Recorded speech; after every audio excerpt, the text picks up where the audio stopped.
ശ്രീരുദ്രം എന്ന് പറയുന്നത് യജുർവേദത്തിൽ അന്തർഗതമാണ്. അങ്ങനെ നോക്കുമ്പോൾ നമുക്കറിയാം, വേദവ്യാസ മഹർഷി വേദത്തിനെ 4ആയിട്ട് തിരിച്ചു. എന്തിനു വേണ്ടി തിരിച്ചു? നമുക്ക് എളുപ്പത്തിന് വേണ്ടി, മനസ്സിലാകുന്നതിന് വേണ്ടി. സാധാരണയായി ഞാൻ പറയാറുണ്ട്, കമ്പ്യൂട്ടറിൽ നമ്മൾ ഏകദേശം ഒരേ ഐറ്റംസ് എല്ലാം ഒരേ ഫോൾഡറിലാക്കിയിടും. അപ്പം അതുപോലെ തന്നെ ഏകദേശം ഒരേ സ്വഭാവം ഉള്ളതിനെ എല്ലാം ഒന്നിച്ചാക്കി ഋഗ്വേദമാക്കി, ബാക്കിയുള്ള കുറേ എണ്ണത്തിനെ ഒന്നിച്ചാക്കി യജുർവേദമാക്കി, സാമവേദമാക്കി, അഥർവവേദമാക്കി കാറ്റഗറൈസ് ചെയ്യാൻ വേണ്ടിയിട്ട്. പക്ഷേ ഈ കാറ്റഗറൈസ് ചെയ്യണമെങ്കിൽ, ഇപ്പം കമ്പ്യൂട്ടറിൽ നമ്മൾ ഫോൾഡർ ആക്കണമെങ്കിൽ ഓരോ ഫയൽസിലും ഉള്ളത് എന്താണെന്ന് അറിഞ്ഞാലല്ലേ ഓരോ ഫോൾഡറിൽ എടുത്തിടാൻ പറ്റൂ. അങ്ങനെയാണെങ്കിൽ ഈ വേദം മുഴുവൻ ആർക്കറിഞ്ഞിരിക്കണം? വേദവ്യാസ മഹർഷിക്ക് അറിഞ്ഞിരിക്കണം. എന്നാൽ മാത്രമേ അദ്ദേഹത്തിന് ഇത് തരംതിരിക്കാൻ സാധിക്കൂ. എന്നാൽ അദ്ദേഹത്തിൻ്റെ ജീവചരിത്രം വായിച്ചാൽ അദ്ദേഹം ഈ വേദം പഠിച്ചതായിട്ടൊന്നും നമുക്ക് കാണാൻ സാധിക്കില്ല. അപ്പോൾ പിന്നെ എപ്പോഴാണ് അദ്ദേഹം ഇതൊക്കെ മനസ്സിലാക്കിയത്? നമ്മളുടെ ആചാര്യന്മാർ പറയുന്നു, പൂർവ്വജന്മത്തിൽ അദ്ദേഹം ഒരു ഋഷിയായിരുന്നു. അദ്ദേഹത്തിൻ്റെ പേരാണ് ആപദുത്തർ. ഇദ്ദേഹം എന്താണ് ചെയ്തത്? ആ മലമുകളിൽ ഹിമാലയത്തിലിരുന്ന് ഈ വേദത്തിനെ മുഴുവൻ, വേദത്തിലുള്ള അറിവുകൾ ഹൃദിസ്ഥമാക്കാൻ ശ്രമിക്കുകയായിരുന്നു. മറ്റ് പ്രവർത്തനങ്ങൾക്കൊന്നും അദ്ദേഹം പോയിട്ടില്ല. ശിഷ്യന്മാരെ ഉണ്ടാക്കാനോ അല്ലെങ്കിൽ മറ്റു പ്രവർത്തനങ്ങളോ ജനങ്ങളിലേക്ക് ഇറങ്ങിച്ചെല്ലാനോ ഒന്നും ശ്രമിച്ചിട്ടില്ല. അദ്ദേഹം ആ ജീവിതം മുഴുവൻ വേദത്തിലുള്ള അറിവുകളെ സ്വായത്തമാക്കാൻ ശ്രമിച്ചു. അതിനുശേഷം അദ്ദേഹം ശരീരം വെടിഞ്ഞു. പിന്നീടുള്ള ജന്മമാണ് ഈ വേദവ്യാസൻ, കൃഷ്ണദ്വൈപായനൻ എന്ന് ജനിച്ചപ്പോൾ നാമം. പക്ഷേ ഈ ജനിച്ചപ്പോൾ അദ്ദേഹത്തിന് എന്താണ്? പൂർവ്വജന്മത്തിൽ ആർജിച്ച അറിവുകൾ ഈ ജന്മത്തിൽ തെളിഞ്ഞു വന്നു. ഇതിൽ നിന്നും നമ്മൾ എന്താണ് മനസ്സിലാക്കേണ്ടത്? പൂർവ്വജന്മകൃതമായിട്ടുള്ള വാസന അടുത്ത ജന്മത്തിലേക്ക് മാറ്റപ്പെടുന്നു ഒരു പരിധിവരെ. ഇതുകൊണ്ടാണ് നമുക്കും ഭഗവാനെ പറ്റി പ്രാർത്ഥിക്കാൻ പറ്റുന്നത്, അല്ലേ? ഈശ്വരനെ പറ്റി ചിന്തിക്കാൻ പറ്റുന്നു. അതിൻ്റെ അർത്ഥം ഈ ജന്മത്തിൽ നല്ല കാര്യങ്ങൾ ചെയ്താൽ അടുത്ത ജന്മത്തിൽ, ഇനി ഉണ്ടോ എന്ന് അറിയില്ല, ഇനി മോക്ഷമൊന്നും കിട്ടാനുള്ള അത്ര പുണ്യം നമ്മൾ ചെയ്തിട്ടില്ലെങ്കിൽ ഓർത്തു വെച്ചോളൂ, ഈ ജന്മം സത്പ്രവർത്തികൾ ചെയ്യുക. ഈ ജന്മം സത്പ്രവർത്തികൾ ചെയ്താൽ ഇതനുസരിച്ചായിരിക്കും നമുക്ക് അടുത്ത ജന്മം ലഭിക്കുക. ഏത് ചിന്തയോടുകൂടി ശരീരം വിടിയുന്നോ അതിനനുസരിച്ച് അടുത്ത ജന്മം ലഭിക്കും. അപ്പം നമ്മൾ വളരെയധികം ദുഷിച്ച മനസ്ഥിതിയൊക്കെ ഉള്ളവരാണെങ്കിൽ, സാധാരണ ചിദാനന്ദപുരി സ്വാമിജി പറയും, മറ്റുള്ളവരുടെ പൊതുസ്ഥലങ്ങളിൽ, മറ്റുള്ളവരുടെ സ്ഥലങ്ങളിലൊക്കെ വേസ്റ്റ് കൊണ്ടിട്ടാൽ അടുത്ത ജന്മത്തിൽ കാലിൽ ആണിരോഗം ഉണ്ടാകും എന്നൊക്കെ പറയാറുണ്ട്. അപ്പം നമ്മൾ എന്ത് ചെയ്യണം? ഈ ജന്മത്തിൽ പൊതുസ്ഥലങ്ങളൊക്കെ വൃത്തിയായിട്ട് സൂക്ഷിക്കുക. ആണിരോഗം ഉള്ളവർ ഇങ്ങനെയൊക്കെ കുറേ പരിഹാരങ്ങൾ പറയും. അപ്പം അതിനനുസരിച്ച് നമ്മൾ എന്ത് ചെയ്യണം? കഴിഞ്ഞ ജന്മത്തിൽ ഭഗവാൻ അർജുനോടും പറയുന്നുണ്ട്, കഴിഞ്ഞ ജന്മത്തിൽ എവിടം വരെ ചെയ്ത് നിർത്തിയോ അതിൻ്റെ ബാക്കിയാണ്. ഇതനുസരിച്ചാണ് വേദവ്യാസന് ഈ അറിവുകളെല്ലാം തെളിഞ്ഞു വന്നത്. അദ്ദേഹം ഇതിനെ 4ആയിട്ട് കാറ്റഗറൈസ് ചെയ്തു. അതിൽ ഋഗ്വേദം, യജുർവേദം. ഈ യജുർവേദത്തിൽ അന്തർഗതമാണ് ശ്രീരുദ്രം. സായണാചാര്യർ എന്ന് പറയുന്ന ഒരു ആചാര്യനുണ്ട്. ഇദ്ദേഹം 4 വേദങ്ങൾക്കും ഭാഷ്യം രചിച്ചിട്ടുണ്ട്. അതിൽ അദ്ദേഹം ആദ്യം ഭാഷ്യം രചിച്ചത് യജുർവേദത്തിനാണ്. സാധാരണ കുറച്ച് മുഖ്യം ഋഗ്വേദമാണ് എന്ന് പറയുമെങ്കിലും ബ്രഹ്മദേവൻ അളന്ന് നോക്കിയപ്പോൾ യജുർവേദമാണ് മുഖ്യമെന്ന് പറഞ്ഞു. നമുക്കങ്ങനെയൊന്നുമില്ല, എല്ലാം നമുക്കുള്ളതാണ്. എങ്കിൽ പോലും യജുർവേദത്തിന് താൻ എന്തുകൊണ്ട് ആദ്യം ഭാഷ്യം രചിച്ചു എന്ന് സായണാചാര്യർ പറയുന്നുണ്ട്. നമ്മൾ ഓരോന്നിൻ്റെ പേര് നോക്കുക. ഋഗ്വേദം, ഋക്ക് എന്ന് പറഞ്ഞാൽ സൂക്തങ്ങളാണ്, ഭഗവാനെ സ്തുതിക്കാനുള്ള മന്ത്രങ്ങൾ. ബ്രഹ്മയജ്ഞത്തിനും ജപയജ്ഞത്തിനുമുള്ള മന്ത്രങ്ങളാണ് ഋഗ്വേദത്തിലുള്ളത്. പക്ഷേ യജ്ഞങ്ങൾ ചെയ്യണമെങ്കിൽ, യജ്ഞകർമ്മങ്ങളായിട്ടുള്ള മന്ത്രങ്ങൾ. യജുർ എന്നുള്ള പേര് യജ്ഞങ്ങളെ സൂചിപ്പിക്കുന്നതാണ്. അപ്പോഴെന്താണ്? യജ്ഞകർമ്മങ്ങൾക്ക് ആവശ്യമായിട്ടുള്ള മന്ത്രങ്ങൾ യജുർവേദത്തിലാണ് ഉള്ളത്. അതുകൊണ്ട് താൻ ആദ്യം ഇതിന് ഭാഷ്യം രചിച്ചു എന്ന് പറയുന്നുണ്ട്. ഇപ്പം ഇതിലുള്ള മന്ത്രങ്ങൾ, സൂക്തങ്ങളെല്ലാം വേദവ്യാസ മഹർഷി രചിച്ചതാണോ? വേദവ്യാസ മഹർഷി രചിച്ചതല്ല. ഓരോരോ ആചാര്യന്മാരുടെ ഉള്ളിൽ തെളിഞ്ഞു വന്നവ അതെല്ലാം നമുക്കായിട്ട് ക്രോഡീകരിച്ചു തന്നതാണ് വേദവ്യാസ മഹർഷി. ആചാര്യന്മാർ ദർശിച്ചതാണ്, അവരുടെ ഉള്ളിൽ വെളിപ്പെട്ട് വന്നവയാണ് ഈ സത്യങ്ങൾ. 100 മന്ത്രങ്ങൾ, 100 ഹൃക്കുകൾ ദർശിച്ചവരെ ശതർഷികൾ എന്ന് പറയും. കണ്ണു മഹർഷി, ഗൗതമ മഹർഷി, അതുപോലെ അഗസ്ത്യ മഹർഷി, ഇവരെല്ലാം ശതർഷികളാണ്. അപ്പം ഈ ആചാര്യന്മാരെ നമ്മൾ ആദ്യം തന്നെ നമസ്കരിക്കണം. ഇനി നമ്മൾ യജുർവേദത്തിലേക്ക് വന്നാൽ, യജുർവേദത്തിന് 2 വിഭാഗങ്ങളാണുള്ളത്. ഇതൊരു പഠനമായിട്ട് മാത്രമേ നമുക്ക് കുറച്ച് ഭാഗങ്ങൾ പറയാൻ പറ്റൂ. യജുർവേദത്തിൽ 2 വിഭാഗങ്ങളുണ്ട്. ഒന്ന് ശുക്ല യജുർവേദവും കൃഷ്ണ യജുർവേദവും. ഈ കൃഷ്ണ യജുർവേദമാണ് നമ്മൾ ഈ ദക്ഷിണ ഭാരതീയരായിട്ടുള്ള നമ്മൾ സ്വീകരിക്കുന്നത്. ഈ കൃഷ്ണ യജുർവേദമാണ്. ഇത് വൈശമ്പായന മഹർഷി യാജ്ഞവൽക്യ മഹർഷിക്ക് ഉപദേശിച്ചു കൊടുത്തതാണ്. ഇത് ആദിത്യ സമ്പ്രദായത്തിലാണ് എന്ന് പറയും. ഇനി മറ്റേതേതാണ്? ശുക്ല യജുർവേദം. വൈശമ്പായന മഹർഷി മറ്റ് ശിഷ്യന്മാർക്ക് ഉപദേശിച്ചു കൊടുത്തതാണ്. ഇത് ബ്രഹ്മ സമ്പ്രദായം. ഇതിൽ 2ലും ശ്രീരുദ്രം വരുന്നുണ്ട്, ഈ മന്ത്രഭാഗം വരുന്നുണ്ട്. നമ്മൾ സാധാരണ ഉപയോഗിക്കുന്ന ഏതാണെന്ന് പറഞ്ഞു. നമ്മൾ സാധാരണ ഉപയോഗിക്കുന്നത് കൃഷ്ണപക്ഷത്തിലേതാണ്, ആദിത്യ സമ്പ്രദായമാണ്. അപ്പം അതിൽ എവിടെ വരുന്നു? തൈത്തരീയ സംഹിതയിലാണ്. ശരിക്കു പറഞ്ഞാൽ 4ാമത്തെ അധ്യായത്തിലാണ് രുദ്ര അധ്യായം വരുന്നത്. 169 ശ്ലോകങ്ങളിലായിട്ടാണ് ഈ ശ്രീരുദ്രം വരുന്നത്. നമുക്കിത് ചൊല്ലാൻ പറ്റിയില്ലെങ്കിലും മാഹാത്മ്യം മനസ്സിലാക്കിയാലല്ലേ കേൾക്കാൻ പറ്റൂ. ഏകാദശ രുദ്രമൊക്കെ വരുമ്പോൾ അതിൽ വന്ന് പങ്കെടുക്കണമെങ്കിൽ അതിൻ്റെ പ്രാധാന്യം മനസ്സിലാക്കണം. അപ്പം അതുകൊണ്ട് അതിൻ്റെ ഒരു പ്രാധാന്യം മനസ്സിലാക്കുക. 169 ശ്ലോകങ്ങൾ 11 അനുവാകങ്ങളിലായി. അനുവാകം എന്ന് പറഞ്ഞാൽ നമുക്ക് മനസ്സിലാക്കാൻ അധ്യായം എന്ന് വേണമെങ്കിൽ എടുക്കാം. 11 അധ്യായങ്ങളായിട്ട് തരം തിരിച്ചാണ് ഈ ശ്രീരുദ്ര മന്ത്രം ഉള്ളത്. ഈ 11 അധ്യായങ്ങളിലെ വിഷയം എന്താണ് എന്നൊക്കെ നമുക്ക് പതുക്കെ പറയാം. ഈ ശ്രീരുദ്ര മന്ത്രത്തിന് പല പേരുകളുണ്ട്. അതിലേറ്റവും പ്രധാനമായിട്ടുള്ള ഒരു പേരാണ് ശതരുദ്രീയം. ശതം എന്ന് പറഞ്ഞാൽ എത്രയാണ്? 100.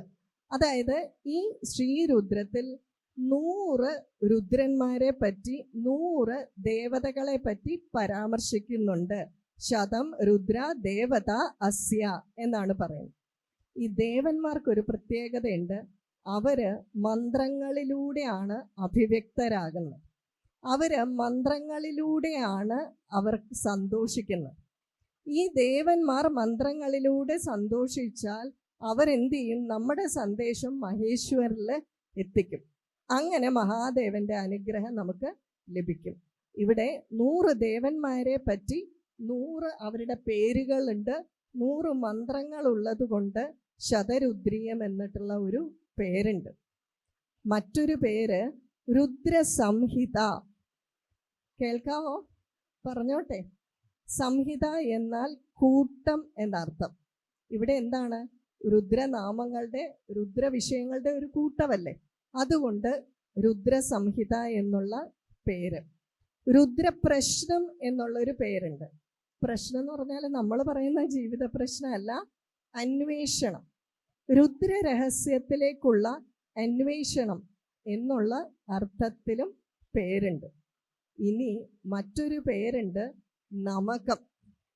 നമകം എന്ന് പറഞ്ഞാൽ നമ്മൾ ഈ ശ്രീരുദ്രം ചൊല്ലിയാൽ അറിയാം, ഏറ്റവും കൂടുതൽ പ്രാവശ്യം ഈ നമകം എന്നുള്ള നമ വരുന്നുണ്ട്. ഏകദേശം എനിക്ക് തോന്നുന്നു 180-ൽ പരം, 187 തവണയാണെന്ന് തോന്നുന്നു നമഹ വരുന്നുണ്ട്. ഓം നമോ ഭഗവതേ രുദ്രായ. ഓം നമസ്തേ രുദ്രമന്യവ ഉദോത ഇഷവേ നമഃ. കണ്ടോ, നമഃ തുടങ്ങുന്നത് കണ്ടില്ലേ? ഇതുപോലെ വളരെയധികം പ്രാവശ്യം നമ വരുന്നുണ്ട്. അതുകൊണ്ട് ഈ മന്ത്രത്തിന് നമകം എന്നുള്ള ഒരു പേരുകൾ കൂടിയുണ്ട്. പക്ഷെ ഇത് പൊതുവെ നമ്മൾ ഈ മന്ത്രം ഉപയോഗിക്കുന്നത് ഒരു വൈരാഗ്യമൊക്കെ വരാൻ മോക്ഷപ്രദായകമായിട്ടുള്ള ഒരു മന്ത്രം, ആത്മീയ പാതയിൽ വളരെയധികം മുന്നേറി ആത്മസാക്ഷാത്കാരം ഉണ്ടാകാൻ വേണ്ടിയിട്ടുള്ള ഒരു മന്ത്രമാണ്. ഇനി ഇതിൻ്റെ പേര് ശ്രീരുദ്രം എന്ന് പറഞ്ഞാൽ രുദ്രൻ ആരാണ് എന്ന് നോക്കാം. രുദ്രൻ എന്ന് പറഞ്ഞാലേ കുറച്ച് പേടിയില്ലേ അല്ലേ?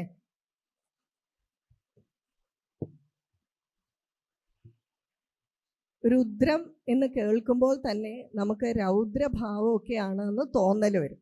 പക്ഷേ ഈ ശ്രീരുദ്രത്തിൽ രുദ്രനെ പല രീതിയിൽ പറയുന്നുണ്ട്.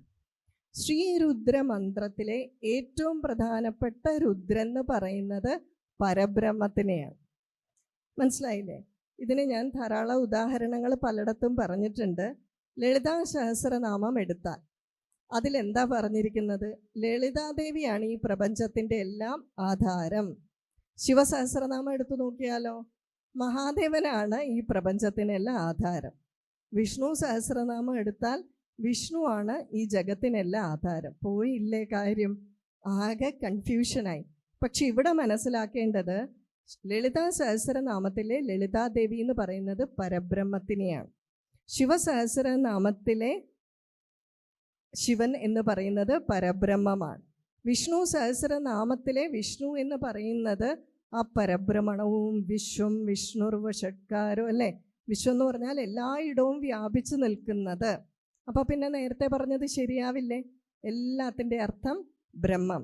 അപ്പോൾ ആ ശ്രീരുദ്രത്തിലെ ആ ഒരർത്ഥം, ശ്രീരുദ്രം എന്ന ഉള്ള പേരിലെ രുദ്രമെന്ന് പറയുന്നത് ആ ബ്രഹ്മത്തിനെയാണ് സൂചിപ്പിക്കുന്നത്. ഇനി ഇതിനകത്ത് എത്ര പേരുണ്ട്? കുറേ രുദ്രന്മാരുണ്ടെന്ന് പറഞ്ഞില്ലേ അല്ലേ? ദേവതമാരുണ്ട്. അവരെല്ലാം വിഭൂതികളാണ്. വിഭൂതികൾ എന്ന് പറഞ്ഞാൽ എന്താണ്? അംശങ്ങളാണ്, ഭഗവാന്റെ അംശങ്ങൾ. ബ്രഹ്മാവ്, വിഷ്ണു, മഹേശ്വരൻ ഇവരെല്ലാം ആ ഈശ്വരൻ്റെ അംശമാണ്. ഈശ്വരൻ ഒന്നേ ഉള്ളൂ, ദേവന്മാർ അനേകം. അവരുടെ അംശങ്ങൾ. ഇപ്പം നമ്മൾ അവതാരം പറയില്ലേ? അംശാവതാരം, അംശാംശാവതാരം, ആവേശാവതാരം, കലാവതാരം, പൂർണ്ണ അവതാരം, പരിപൂർണ അവതാരം. ഇങ്ങനെ അവതാരങ്ങൾ 6 തരത്തിലുണ്ട് എന്ന് പറയും. ഇതിൽ ഓരോന്നായിട്ട് നോക്കാം. എങ്ങനെയാണ്? അംശ അവതാരം എന്ന് പറഞ്ഞാൽ ബ്രഹ്മ, വിഷ്ണു, മഹേശ്വരന്മാരെല്ലാം അംശ അവതാരമാണ്. അംശാംശാവതാരമോ? ഈ ബ്രഹ്മാവിൽ നിന്ന് കുറേ മഹർഷിമാരുണ്ടായിട്ടില്ലേ? മരീചി മുതലായിട്ടുള്ള മഹർഷിമാർ. അവരാണ് പിന്നെ സൃഷ്ടി തുടർന്നുകൊണ്ട് പോകുന്നത്. അവരെയാണ് അംശാംശ അവതാരം എന്ന് പറയുന്നത്. ആവേശ അവതാരം എന്ന് പറഞ്ഞാൽ കുറച്ച് സമയം അവരിൽ ആ ഈശ്വര ചൈതന്യം നിലനിൽക്കും. പരശുരാമനൊക്കെ എങ്ങനെയല്ലായിരുന്നോ? കുറച്ചു കാലം ചൈതന്യം ഉണ്ടായിരുന്നു, പിന്നെ നിക്ഷേപിച്ചു ഭഗവാനിൽ തന്നെ. കലാവതാരം എന്ന് പറഞ്ഞാൽ ഒരു പ്രത്യേക പർപ്പസിന് വേണ്ടി വന്നു പോയി. നരസിംഹാവതാരം അല്ലേ, മത്സ്യാവതാരം, കൂർമാവതാരം, അവരൊക്കെ വന്നിട്ട് പോയി. പൂർണ്ണ അവതാരം എന്ന് പറഞ്ഞാലോ ശ്രീരാമൻ, ഭരതൻ, ശത്രുഘ്നൻ, ഇവരൊക്കെ ഒരു കാലഘട്ടം ജീവിതം മുഴുവൻ ജീവിച്ച് കാര്യങ്ങളെല്ലാം പൂർത്തിയാക്കി. പരിപൂർണ അവതാരം എന്ന് പറയുന്നത് ഏതാണ്? ശ്രീകൃഷ്ണൻ. അതായത് ചതുർവിധ പുരുഷാർത്ഥങ്ങളും ഏതൊക്കെയാണ്? ധർമ്മ, അർത്ഥം, കാമം, മോക്ഷം. ഇവ 4 പൂർത്തിയായിട്ടുള്ളത് ശ്രീകൃഷ്ണനിലാണ്. അതുകൊണ്ടാണ് പറയുന്നത് ശ്രീകൃഷ്ണൻ ചെയ്തതെല്ലാം നമ്മൾ ചെയ്യാൻ പാടില്ല.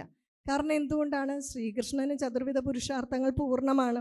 നാരദ മഹർഷി ദ്വാരകയിൽ ചെല്ലുമ്പോൾ 8 ഗ്രഹങ്ങളിലും പോയി നോക്കുന്നുണ്ട് ഭാര്യമാരുടെ. 8 ആൾ നല്ല ബിസിയാണ്. ഒരിടത്ത് ഭാര്യയായിട്ട് സല്ലപിച്ചുകൊണ്ടിരിക്കുകയാണ്, കൊഞ്ചിച്ചുകൊണ്ടിരിക്കുകയാണ്. ഒരിടത്ത് പോകുമ്പോൾ കുഞ്ഞിനെ കുളിപ്പിക്കുകയാണ്. ഒരിടത്ത് ചെല്ലുമ്പോൾ ഒരുങ്ങി രാജ്യസഭയിലോട്ട് പോകാൻ തുടങ്ങിയാണ്. ഒരിടത്താണെങ്കിൽ പെർഫ്യൂമൊക്കെ അടിച്ച് കുളിയൊക്കെ കഴിഞ്ഞ് റെഡിയായിക്കൊണ്ടിരിക്കുകയാണ്. ഇങ്ങനെ അപ്പം നമ്മൾ പറയും കൃഷ്ണൻ 8 കല്യാണം കഴിച്ചു, പിന്നെ എനിക്കെന്താ കല്യാണം കഴിച്ചാൽ? കുഴപ്പമൊന്നുമില്ല. പക്ഷേ കൃഷ്ണനെ പോലെ ഒരേ സമയം 8 പേരെയും തൃപ്തിപ്പെടുത്താൻ പറ്റുമോ? ഇല്ല. അപ്പം കൃഷ്ണൻ ചെയ്തതെല്ലാം ചെയ്യാനുള്ളതല്ല, കൃഷ്ണൻ നമ്മളോട് ചെയ്യാൻ പറഞ്ഞിരിക്കുന്നത് മാത്രം ചെയ്യുക. മറിച്ച് ശ്രീരാമൻ ചെയ്തതെല്ലാം നമുക്ക് ചെയ്യാനുള്ളതാണ്. കാരണം രാമോ വിഗ്രഹവാൻ ധർമ്മ, അല്ലേ? രാമൻ എന്തിൻ്റെ മൂർത്തിയായിരുന്നു? ധർമ്മത്തിൻ്റെ മൂർത്തി. നമ്മൾ എന്താണ് അനുഷ്ഠിക്കേണ്ടത്? ധർമ്മം, സനാതനധർമ്മം അല്ലേ നമ്മൾ അനുഷ്ഠിക്കേണ്ടത്. അപ്പോൾ ആ രീതിയിൽ നോക്കുമ്പോൾ ഈ വൈവിധ്യം നമുക്ക് കാണാൻ സാധിക്കും. അത് കൃത്യമായിട്ട് മനസ്സിലാക്കിയാൽ മതി. അപ്പോൾ ഇവിടെ വിഭൂതികളുണ്ട്, അംശങ്ങളുണ്ട്, രുദ്രന്മാരെ അംശമായിട്ട് പറയുന്നുണ്ട്. പിന്നെയുള്ളത് ശതപഥ ബ്രാഹ്മണത്തിൽ ഏകാദശ രുദ്രന്മാരെ പറ്റി പറയുന്നുണ്ട്. ഏകാദശം എന്ന് പറഞ്ഞാൽ എത്രയായിരിക്കും? 11 രുദ്രന്മാരെ പറ്റി പറയും. ഈ രുദ്രൻ എന്ന് പറഞ്ഞാൽ ഒരർത്ഥം രോദനം ചെയ്യിക്കുന്നത്, കരയിക്കുന്നത് എന്നാണ്. അപ്പം നമ്മളെ കരയിക്കുന്ന തമോ ഗുണശക്തികളാണ് ഏകാദശ രുദ്രന്മാർ. ഇത് പറയുമ്പോഴേ നമ്മുടെ മനസ്സിലെ വിചാരം പുറത്തുനിന്ന് ആരോ വന്ന് നമ്മളെ കരയിക്കുന്നു എന്നാണ്. നമ്മുടെ ഏത് ദുഃഖത്തിന് കാരണവും ഏത് പ്രശ്നങ്ങൾക്ക് കാരണവും മറ്റുള്ളവരാണ് എന്നൊരു തോന്നലുണ്ടല്ലേ. ഏത് പ്രശ്നം വന്നാലും നമുക്കത് മറ്റുള്ളവരുടെ തലയിലേക്ക് ഇട്ടുകൊടുക്കാനുള്ള സാമർഥ്യവും താല്പര്യവും കൂടുതലാണ്. നീ എന്തിനാ ദേഷ്യപ്പെട്ടെ? അത് ആ ചേട്ടൻ അങ്ങനെ പറഞ്ഞുകൊണ്ടല്ലേ ഞാൻ തിരിച്ചു പറഞ്ഞത്, അല്ലേ? നമുക്കെല്ലാത്തിനും ന്യായീകരണമുണ്ട്. പക്ഷെ ആദ്യം തന്നെ മനസ്സിലാക്കേണ്ടത് ആത്മീയതയിൽ കൂടുതലായിട്ടും നമ്മളെ തന്നെ നോക്കുക, ഉള്ളിലേക്ക് നോക്കുക എന്നുള്ളതാണ്. ഈ ഏകാദശ രുദ്രന്മാർ എന്ന് പറയുന്നത് നമ്മളുടെ 5 കർമ്മേന്ദ്രിയങ്ങളും ജ്ഞാനേന്ദ്രിയങ്ങളും മനസ്സുമാണ്. ഇതിൻ്റെ കയ്യിലിരിപ്പ് കാരണമാണ് പലപ്പോഴും നമുക്ക് പല പ്രശ്നങ്ങൾ ഉണ്ടാകുന്നത്, നമ്മൾ കരയുന്നത്. ശരിയല്ലേ? പലപ്പോഴും അതുകൊണ്ടാണ്. അപ്പം നമ്മളെ കരയിക്കുന്നവരാണ് ഇവർ. ഇവരെ എന്ത് ചെയ്യണം? ഈശ്വരിലേക്ക് നമ്മൾ തിരിക്കണം. ഈ ഏകാദശ രുദ്രന്മാരെ പ്രതിനിധീകരിച്ചാണ് 11 അനുവാകങ്ങൾ ഉള്ളതെന്ന് പറയും.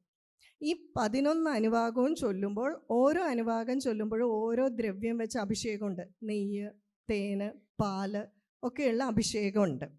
മാത്രമല്ല ഈ ഓരോന്ന് കഴിയുമ്പോഴും ഓരോ അനുവാകം കഴിയുമ്പോഴും ഒരു പ്രത്യേകമായിട്ടുള്ള അഭിഷേകമുണ്ട്. അതെന്താണ്?